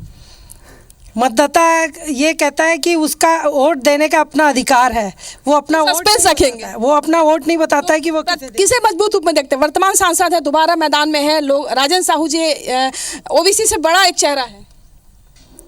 हम तो वोटर हैं। बिल्कुल, देखिए वोटर साइलेंट है, आप क्या कहेंगे? मैं भी उस बारे में कुछ नहीं कहना चाहती। मुद्दे की बात की जाए तो क्या लगता है लोकसभा में मुद्दे जो क्या होने चाहिए यहाँ पे? मैं अभी सभी जगह समानता का अधिकार की बात हो रही है, तो मैं 2005 कानून पैतृक संपत्ति में महिलाओं के हक के बारे में बोलना चाहूँ कि वो सिर्फ अमेंडमेंट बन के अभी रह गया है, उस पर अमल नहीं हो रहा है। कई कानून ऐसे हैं जिसपे काम करना बाकी है, क्या कहना चाहेंगे? दोनों प्रत्याशियों में किस में दम लग रहा है? जो जनता के लिए काम करेगा उसी का लग रहा है हमें, वही आगे जाएगा, यही लग रहा है। गारंटी या कांग्रेस का वादा?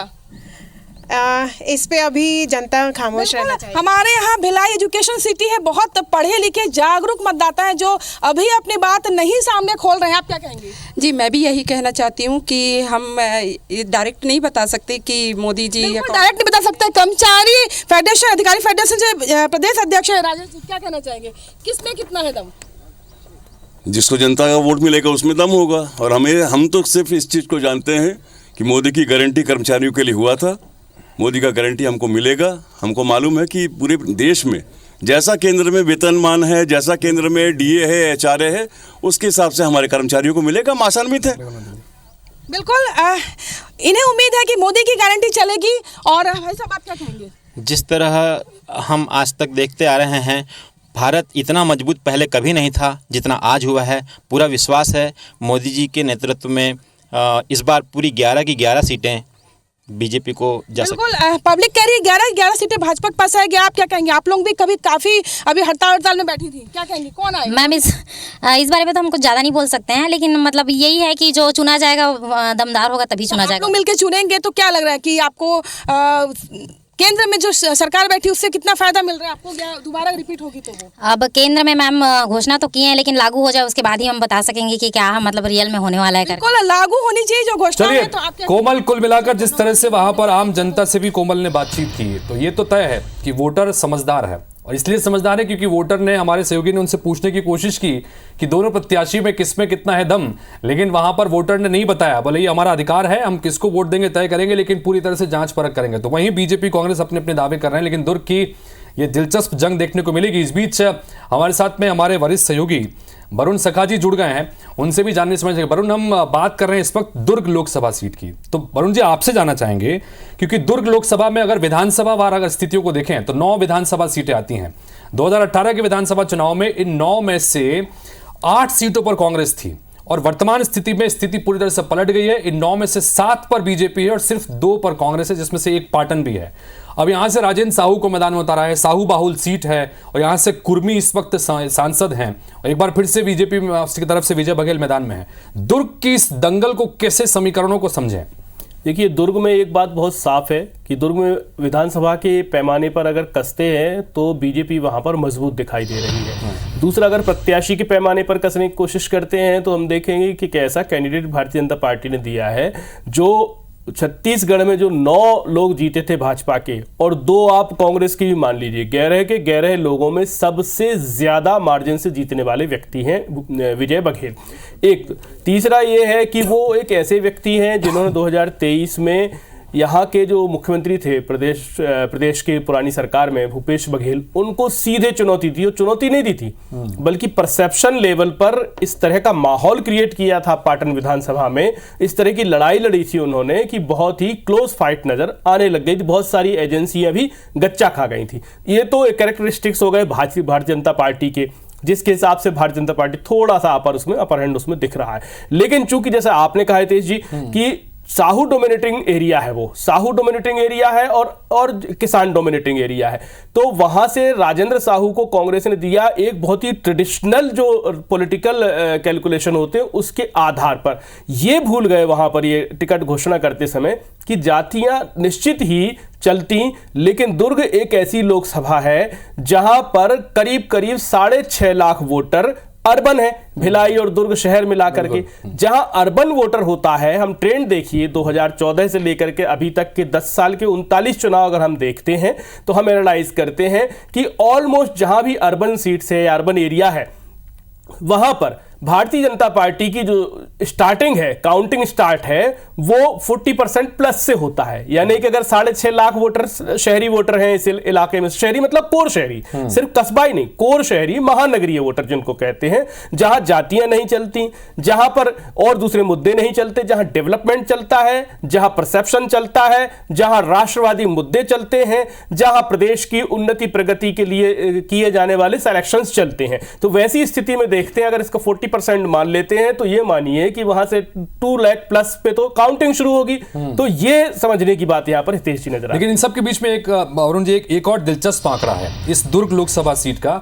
1996 से लेकर अभी 2019 तक के जितने लोकसभा चुनाव हुए हैं, उन लोकसभा चुनाव में सिर्फ 2014 ऐसा चुनाव था जहां पर कांग्रेस पार्टी चुनाव जीती, बाकी लगातार बीजेपी। और बीजेपी की तरफ से भी ताराचंद साहू लगातार 4 चुनाव जीतने का रिकॉर्ड उनके नाम आज भी इस सीट से है। लगातार 4 बार कोई नहीं जीता है, हालांकि इससे पहले चंदूलाल चंद्राकर थे, लेकिन वो 4 बार लगातार नहीं जीते थे। तो कुल मिलाकर ताराचंद साहू भी साहू समाज से थे। और 2014 में जब कांग्रेस जीती तब भी उस थप्पड़ कांड की गूंज बड़ी महत्वपूर्ण थी, जब उस एक थप्पड़ कांड की वजह से यहां पर सरोज पांडे को हार का सामना करना पड़ा था और ताम्रध्वज साहू जीते थे। तो साहू फैक्टर इंपॉर्टेंट है। क्या ये वजह है कि जिसकी वजह से यहां पर ये इस तरह से साहू चेहरे को उतारा कांग्रेस ने?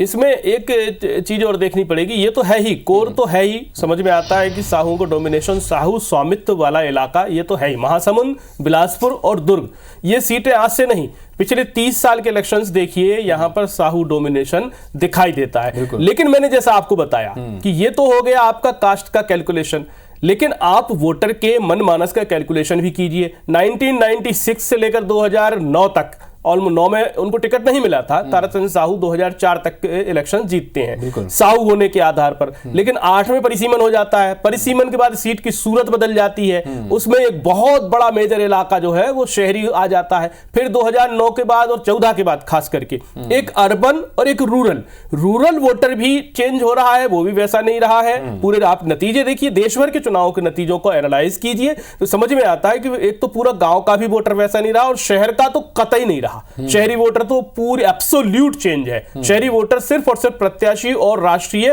पार्टी का चेहरा देखते हैं और राष्ट्रीय जो भी सरकार में होते हैं उसके काम को देखते हैं। तो कुल मिलाकर ये जो समीकरण बता रहे हैं वरुण जी, उस समीकरण साफ तौर पर इशारा करते हैं कि कांग्रेस पार्टी के लिए यह सीट कतई आसान नहीं रहने वाली है। चुनौतियां बड़ी जबरदस्त हैं। शहरी वोटर्स का दबदबा यहां पर देखने को मिलता है। जातिगत समीकरण जाहिर तौर पर काम करते हैं, लेकिन ये तमाम चीजों को मिलाकर चुनौतियां रहेंगी। लेकिन यह तय है कि दुर्ग की जो दंगल है वो इस बार काफी दिलचस्प रहने वाला है। बहरहाल एक छोटे से ब्रेक के लिए यहां पर रुक रहे हैं और ब्रेक के बाद भी हमारी खास पेशकश किसमें कितना है दम लगातार जारी है।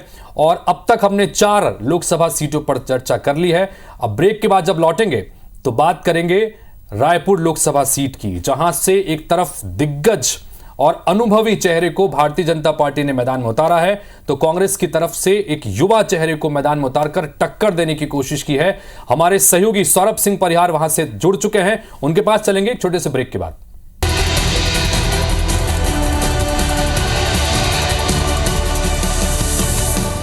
छत्तीसगढ़ की 6 लोकसभा सीटों पर लगातार हम चर्चा कर रहे हैं, जहां पर बीजेपी कांग्रेस दोनों के प्रत्याशी तय हो चुके हैं। 6 संवाददाताओं के जरिए 6 इलाकों की जनता से हम जानने समझने की कोशिश कर रहे हैं। और अब हम रुख करेंगे रायपुर लोकसभा क्षेत्र का। रायपुर लोकसभा का चुनाव भी बड़ा दिलचस्प है और यहां से भी प्रत्याशी घोषित हो गए हैं। पहले आमने सामने आपको दिखाते हैं। यहां से भारतीय जनता पार्टी ने कद्दावर चेहरे बृजमोहन अग्रवाल को मैदान में उतारा है। लगातार 8 बार के विधायक हैं और अलग अलग सरकारों में छत्तीसगढ़ में अलग अलग महत्वपूर्ण जिम्मेदारियां मंत्री के रूप में निभा चुके हैं। वर्तमान सरकार में भी सबसे वरिष्ठ मंत्री के रूप में जिम्मेदारी संभाल रहे हैं, लेकिन इस बार इनको नई जिम्मेदारी बीजेपी ने दी है। लोकसभा चुनाव के लिए टिकट दिया गया है। तो सामने विकास उपाध्याय युवा चेहरे हैं और इससे पहले संसदीय सचिव भी रह चुके हैं जब भूपेश बघेल की सरकार थी। एआईसीसी में राष्ट्रीय सचिव की जिम्मेदारी भी निभा रहे हैं। ऐसे में यह चुनाव बड़ा दिलचस्प रहने वाला है। तो इस वक्त सौरभ सिंह परिहार हमारे सहयोगी रायपुर लोकसभा क्षेत्र में मौजूद हैं, सीधे उनके पास चलते हैं। तो सौरभ, जरा बातचीत कीजिएगा। एक तरफ बृजमोहन अग्रवाल जैसा कद्दावर अनुभवी चेहरा, तो दूसरी तरफ कांग्रेस की तरफ से एक युवा चेहरा विकास उपाध्याय, किसमें कितना है दम? बातचीत कीजिए जरा।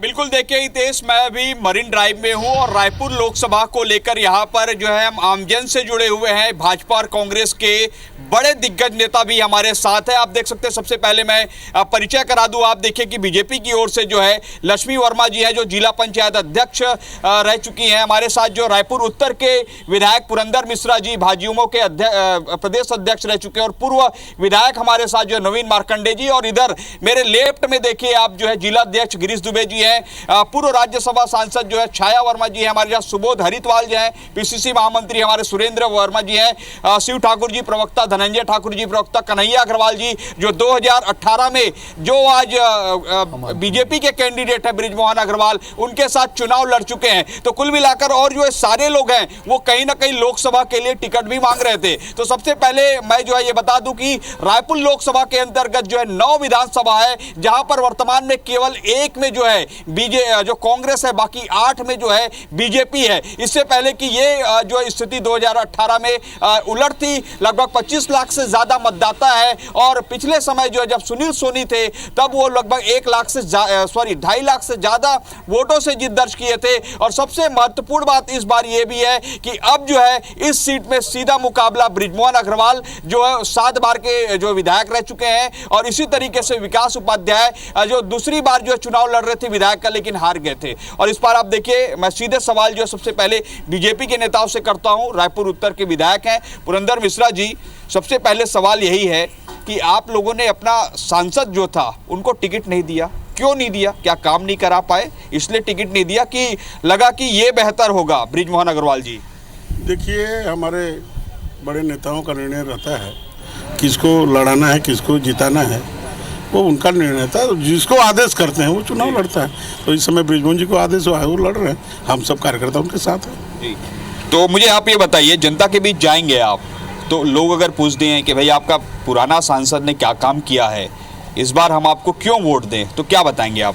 पूरा सूची है जितने काम कराए हैं, और सांसद काम नहीं करा था, प्रधानमंत्री जी काम कर रहे हैं, मुख्यमंत्री जी काम कर रहे हैं। देखिए, 1 महीना से हम लोग को फुर्सत भी है। अच्छा। महतारी बंधन बांटना है, किसानों को पैसा देना है, उनका गारंटी 7 गारंटी को पूरा कर दिए 2.5 महीने के अंदर। और क्या चाहिए? सब खुश हैं, खुशहाल हैं, सब दिवाली मना रहे हैं, होली मना रहे हैं, त्यौहार मना रहे हैं, एकदम मस्त है। देखिए, रायपुर उत्तर के विधायक है, ये कुछ इसी अंदाज में जो अपनी बात कहते हैं। मैं लक्ष्मी वर्मा जी से बात करता हूं। मैडम, आप जो इससे पहले जिला पंचायत अध्यक्ष रह चुके हैं और रायपुर लोकसभा से आपका भी नाम चल रहा था।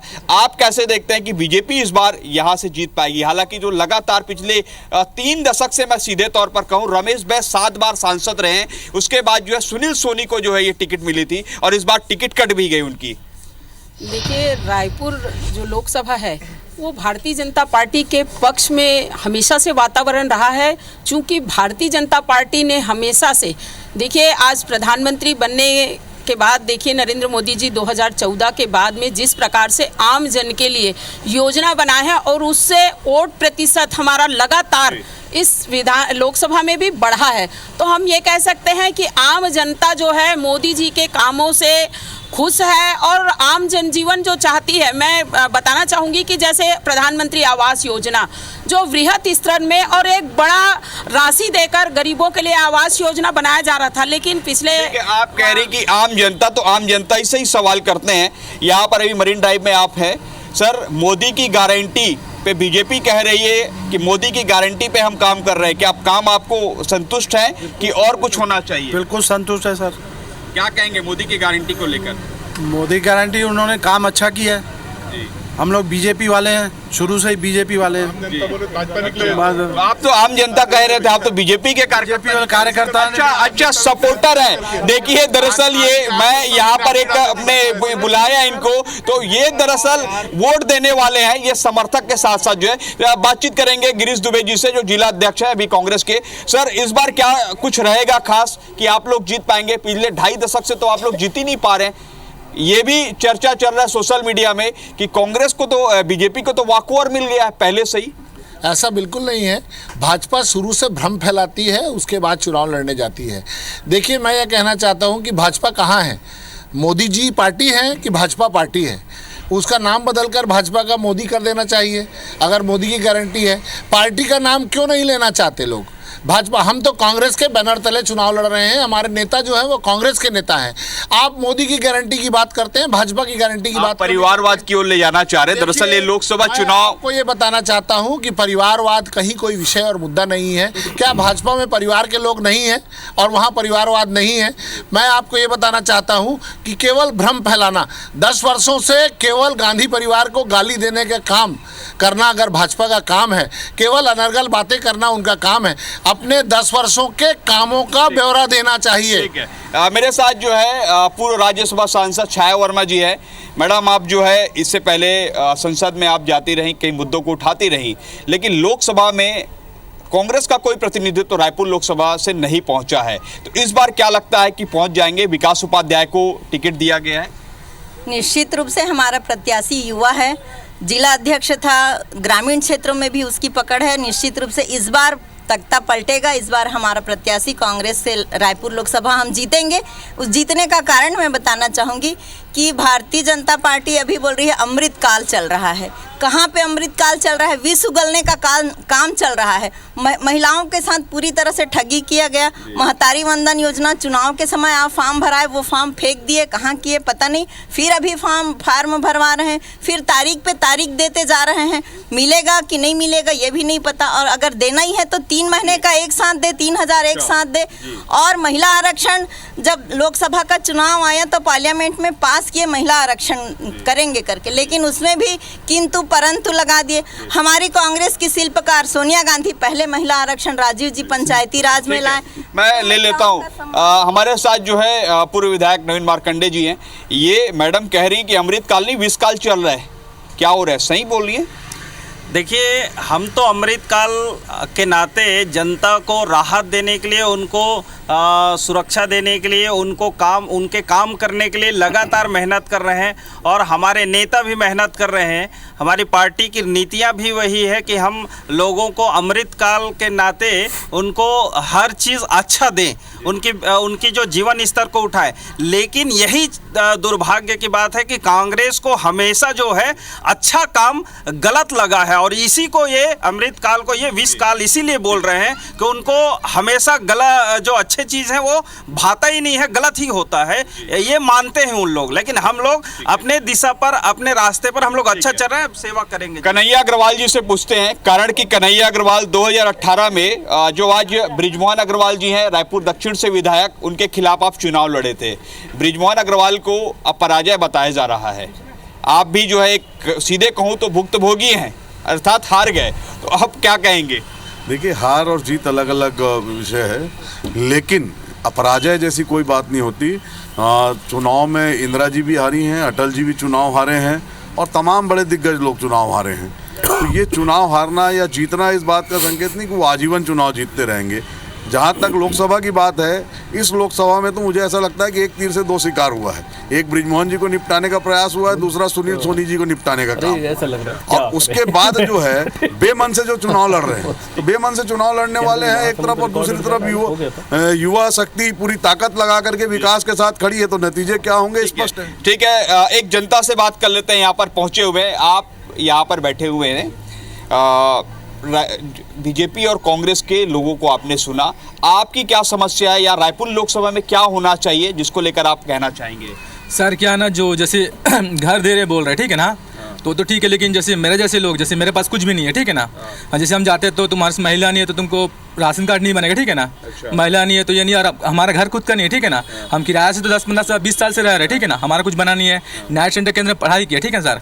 मैं किसी भी नेता का जाता हूँ ना तो बाहर से मतलब घुमा दिया जाता सर। अगर आप नेता बने हो सर, विधायक या मंत्री बने, ठीक है ना, आपका इतना पोजीशन नहीं है सर कि गरीब को घर दे सके सर, बताइए। मैं कितना आवास आपको नहीं मिला? ये तो कह रहे हैं 18 लाख आवास दिए हैं, आपको क्यों नहीं मिल पाया? बहुत से नेता के पास गया मैं। नेता के पास गए वही बताइए। किसी पार्टी का नाम नहीं ले सकते सर, नेता होता है सर, ठीक है। हम जनता है सर, हमारा काम वोट देना, ठीक है ना। अब नेता होता, हम लोग जाते हैं मत मांगने घर ना, हम लोग किराए पे से आप रह रहे हैं यहाँ पे? तो सर 20 साल हो गए सर, किराए पे रहते हैं सर। सीधा सवाल जो है बीजेपी से सर, आपसे है सर, क्योंकि आप रायपुर उत्तर के विधायक हैं, वो भी संभवतः यही के मतदाता हैं। 20 साल हो गया सर, बेचारे को घर नहीं मिला और आप लोग कह रहे हैं कि हम 18 लाख आवास दे रहे हैं, पीएम आवास। अभी तुरंत दे देंगे, तुरंत दे देंगे। 18 लाख आवास हमने घोषणा किया है। पिछले समय आवास का पैसा दिए हमारे पूर्ववर्ती सरकार ने, किस मत में खर्चा कर दिया हमको पता नहीं है। और दूसरा बात, अभी आप इनका नाम लीजिए, क्या नाम है भाई आपका? कहाँ पे रहते हैं? ठीक है, आप ही का एरिया आएगा? सड्डू मेरा एरिया नहीं है, मोतीलाल। ठीक है, तो आप ही के विधायक है, मोतीलाल के बदले मैं बोलता हूँ, ठीक है, वो कागज लाएगा तुरंत उसको मकान। ठीक है, तो ये एक समाधान ऐसा होना चाहिए, ऐसा विधायक। चुनाव का समय है और आम जनता की समस्याएं जो हैं इस वक्त राजनेताओं के लिए सर आंखों पर रहती है। देखिए लाइव के दौरान भी एक ऐसे ही मतदाता है और उनका तुरंत हाथों हाथ यहाँ पर समाधान होता, कम से कम जवान पे तो नजर आ रहा है। बहरहाल चलिए आप बने रहिए हम साथ, यहाँ पे वरुण जी बने हुए, उनसे बात करते हैं। वरुण जी, हम अभी दिलचस्प चर्चा सुन रहे थे, भारतीय जनता पार्टी के नेता मौजूद थे, कांग्रेस पार्टी के नेता मौजूद थे, सभी अपने तरफ से दावे कर रहे हैं, लेकिन फिर भी जमीनी हकीकतों को अगर देखते हुए, समीकरणों को ध्यान में रखते हुए अगर रायपुर लोकसभा क्षेत्र की बात करें, बृजमोहन अग्रवाल और विकास उपाध्याय के बीच में यहां पर जंग। एक तरफ लंबा अनुभव रखने वाले लगातार 8 बार के विधायक, एक बार के विधायक और उसके बाद इस बार विधानसभा चुनाव हारे हुए एक युवा नेता दूसरी तरफ सामने हैं, और तमाम अलग अलग समीकरण भी सामने हैं, विधानसभावार जो स्थितियां उन सबको देखते हुए इस बार किस तरह से देख रहे हैं रायपुर की सीट को? देखिए, रायपुर पारंपरिक रूप से अगर हम देखते हैं तो 89 में रमेश बैस, अगर 89 से उठाते हैं तो रमेश बैस विधायक बनते हैं। एक चुनाव सिर्फ कांग्रेस के पास जाता है 91 के, जब श्यामाचरण शुक्ल यहाँ से लड़ते हैं। इसके बाद ये सीट कभी भी अगर हम इस पूरे 35 ईयर्स के पूरे टाइम पीरियड को देखते हैं तो ये सीट कभी भी कांग्रेस के खाते में नहीं गई। एक बात। दूसरी बात, ये सीट कभी भी रमेश बैस 1,25,000 से नीचे नहीं जीते हैं, इसके ऊपर ही जीते हैं। दूसरी चीज, 2019 के चुनाव में सुनील सोनी वो शख्स थे जो छत्तीसगढ़ के 11 सांसद जीते थे, उनमें सेकंड लार्जेस्ट जो है मार्जिन के साथ, यानी 3,48,000 वोटों के साथ सुनील सोनी ने यहाँ पर जीत दर्ज कराई थी। कब? जबकि उसकी 9 विधानसभाएं जो आती हैं उनमें से ज्यादातर बृजमोहन अग्रवाल जी की सीट छोड़ दें और भाटापारा को छोड़ दें, बिल्कुल सिर्फ 2 सीटें सिर्फ छोड़ दें तो 7 सीटें कांग्रेस के पास थी। अब उलट स्थिति है, तो अब आप देखिए सिर्फ 1 सीट भाटापारा कांग्रेस के पास है, बाकी की 8 सीटें बीजेपी के पास है। तो इस पैमाने पर भी, प्रत्याशी के पैमाने पर भी, और विकास उपाध्याय युवा हैं, उत्साही हैं, उत्सवी हैं और उनके साथ एक टीम है। विधायक रह चुके हैं 5 साल, लेकिन वो उस सीट से विधायक रहे हैं जिस सीट पर डेवलपमेंट बहुत रिक्वायर्ड होता है, और वो डेवलपमेंट पिछले 15, 14, 16 में बहुत ज्यादा किया गया था। पिछले 5 साल में वहां पर कोई बहुत डेवलपमेंट दिखाई नहीं दिया, जिसका नुकसान, जिसका खामियाजा उनको 2023 के विधानसभा चुनाव में भुगतना पड़ा। तो इसलिए उनके पास टेस्टिमोनियल्स बहुत कम है, बृजमोहन अग्रवाल के पास टेस्टिमोनियल्स बहुत ज्यादा है। ये इसमें बेसिक सा डिफरेंस हितेश जी समझ में आता है। इन सब के बीच वरुण जी, लेकिन भीतर खाने की कई सारी खबरें और भी हैं कि राजधानी रायपुर में भारतीय जनता पार्टी की तरफ से कई और नेताओं की दावेदारी भी थी।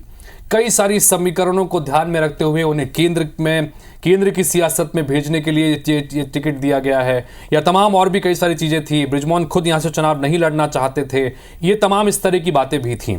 अब इन सब से इतर अब आगे निकलकर बीजेपी ने मोहर लगा दी है बृजमोहन के चेहरे के ऊपर। ये सब चीजों को भी ध्यान में रखा जाना चाहिए। बिल्कुल रखा जाना चाहिए। इसके 2 मैसेज बहुत साफ साफ हैं। पहला मैसेज तो ये है कि प्रदेश में नए लोग ही भारतीय जनता पार्टी हैं, जो शासन करेंगे या जो संगठन चलाएंगे वो नए लोग होंगे। किरण सिंह देव पूरा करियर आप उठा के देख लीजिए, 15 साल, 10 साल, 12 साल का करियर है। मुख्यमंत्री जी का आप देख लीजिए, उप मुख्यमंत्री 2 बनाए हैं, दोनों नए हैं। मंत्री उठा लीजिए आप, सिर्फ 2 लोग आपको पुरानी सरकार के दिखाई देते, बाकी पूरे फ्रेश हैं। तो अब बृजमोहन जी भी अगर जीत जाते हैं तो वो भी यहाँ से चले जाएंगे, तो आप ये मान लीजिए एक तीसरे मंत्री ये थे जो पिछली सरकारों में मंत्री रहे हैं, बाकी पूरी फ्रेश कर दी। एक संदेश तो इसका ये है। दूसरा संदेश ये है, ये मोदी है और ये बीजेपी है, कई बार सरप्राइज देती है। अभी तक ये परंपरा रही है कि यहाँ से ट्राइब ही केंद्र में कैबिनेट बनते रहे, एमओएस बनते रहे हैं। चरणदास महंत जी कांग्रेस की यूपीए में रहे, वो एक अलग एग्जाम्पल था, लेकिन बीजेपी से जनरली ऐसा रहा है कि मंत्री या तो बनाया नहीं गया, बनाया गया है, ट्राइब बनाया गया। इस बार वो भ्रम भी तोड़ सकते हैं मोदी जी, हो सकता है 2 लोग ले जाए, बृजमोहन अग्रवाल जी और एक और ले जाए, कोई अनरिजर्व भी ले जाए। सारे भ्रम तोड़ सकते हैं, सारे परसेप्शंस तोड़ सकते हैं। तो इसलिए इस सीट को लेकर बहुत अधिक इस तरह से भी देखना चाहिए। तो कुल मिलाकर जो आंकड़े हैं वो आंकड़े भारतीय जनता पार्टी के पक्ष में नजर आते हैं, लेकिन जाहिर सी बात है कि चुनाव जब होता है तो वर्तमान परिस्थितियों के आधार पर और जो प्रत्याशी मैदान में उतारे गए हैं उनकी अपनी जमीनी मेहनत के आधार पर नतीजे तय होते हैं। भले ही आंकड़े बीजेपी के पक्ष में हो, लेकिन विकास उपाध्याय की चुनौती को भी कमजोर यहां पर नहीं आंका जा सकता। बहरहाल एक छोटे से ब्रेक के लिए यहां पर रुक रहे हैं और ब्रेक के बाद जब लौटेंगे तो बात करेंगे 6ठी सीट यानी महासमुंद सीट की। यहां पर भी कौन आमने सामने है, हमारे सहयोगी राजेश मिश्र वहां से सीधे जुड़ेंगे, उनसे हम बात करेंगे कि महासमुंद में किस में कितना है दम। छोटे से ब्रेक के बाद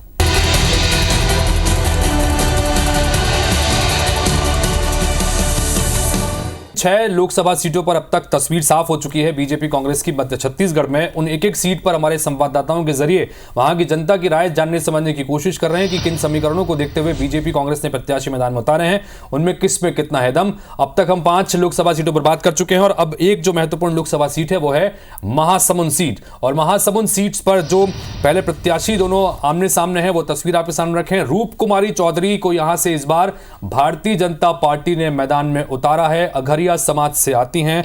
और यह भी बड़ा दिलचस्प इस बार देखने को होगा कि साहू समाज से इतर एक प्रत्याशी यहां से बीजेपी ने उतारा है, तो दूसरी तरफ ताम्रध्वज साहू को कांग्रेस पार्टी ने मैदान में उतारा है, जो इससे पहले दुर्ग से सांसद रह चुके हैं और दुर्ग से ही दावेदारी भी कर रहे थे, लेकिन इनको महासमुंद से उतारने का फैसला लिया गया। महासमुंद में भी साहू समाज का अच्छा दबदबा देखने को मिलता है, तो यहां की जंग भी दिलचस्प होगी। लेकिन किस तरह की जनता वहां पर क्या सोचती है अपने प्रत्याशियों को लेकर, हमारे सहयोगी राजेश मिश्रा सीधे इस वक्त महासमुंद से जुड़ रहे हैं, उनके पास चलते हैं। राजेश, बताइए क्या कह रही है वहां की जनता, जरा सीधा उनसे बातचीत कीजिए।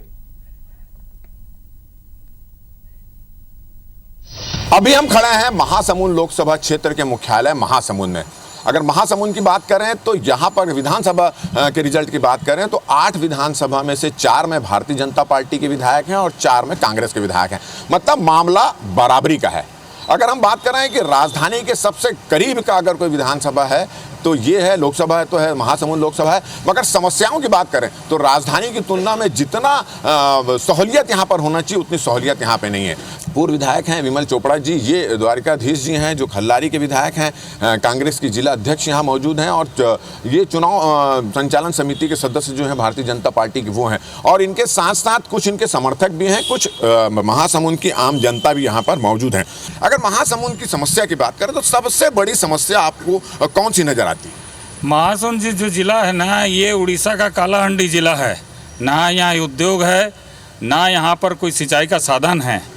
चलिए हम सीधा बात करते हैं भारतीय जनता पार्टी के पूर्व विधायक हैं, वरिष्ठ नेता हैं विमल चोपड़ा जी से। आपने सुना कि उनका कहना है कि जो सिंचाई की समस्या बड़ी गंभीर समस्या है, आपके भी सरकार रही और जो भी जनप्रतिनिधि रहे उतना सीरियस इस मामले को नहीं लिए, क्या कहना है? देखिए, जिन लोगों ने 70 साल इस देश पे राज किया, मध्य प्रदेश और छत्तीसगढ़ पे राज किया, वो ये आरोप लगाए तो उनको शर्म आनी चाहिए।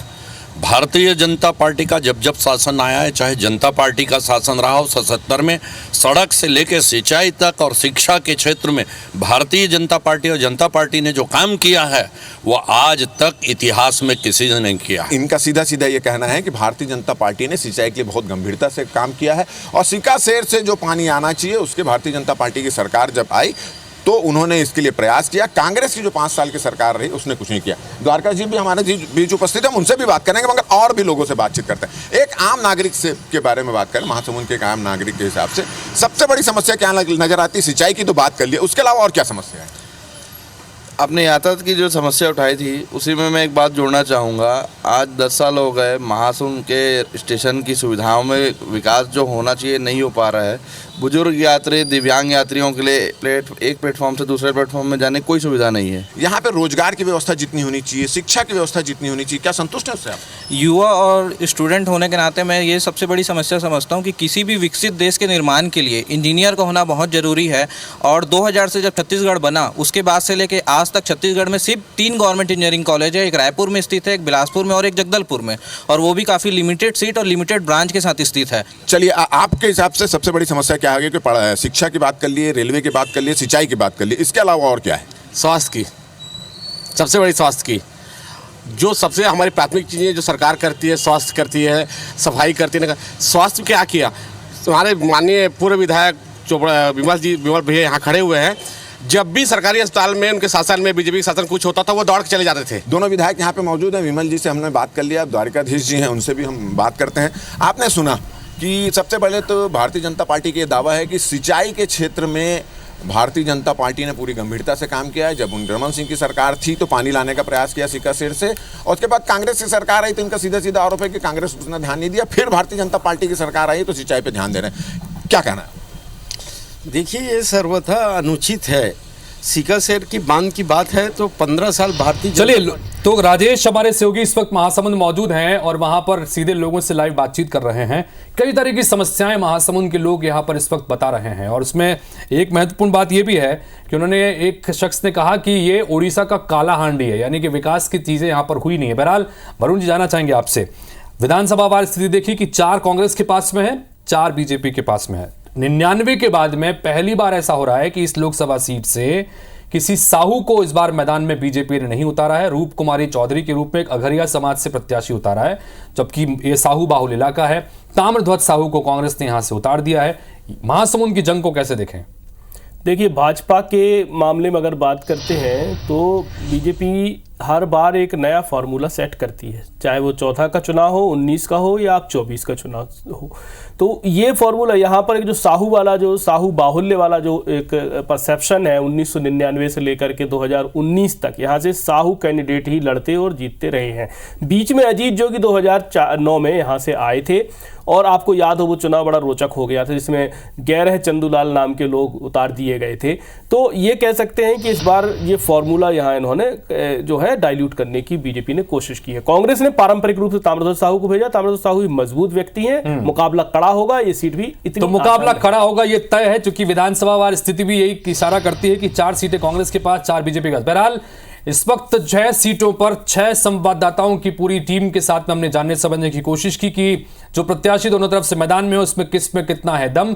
फिलहाल इस खास पेशकश में इतना ही, लेकिन खबरें अपडेट्स का सिलसिला आगे भी लगातार जारी रहेगा। नमस्कार।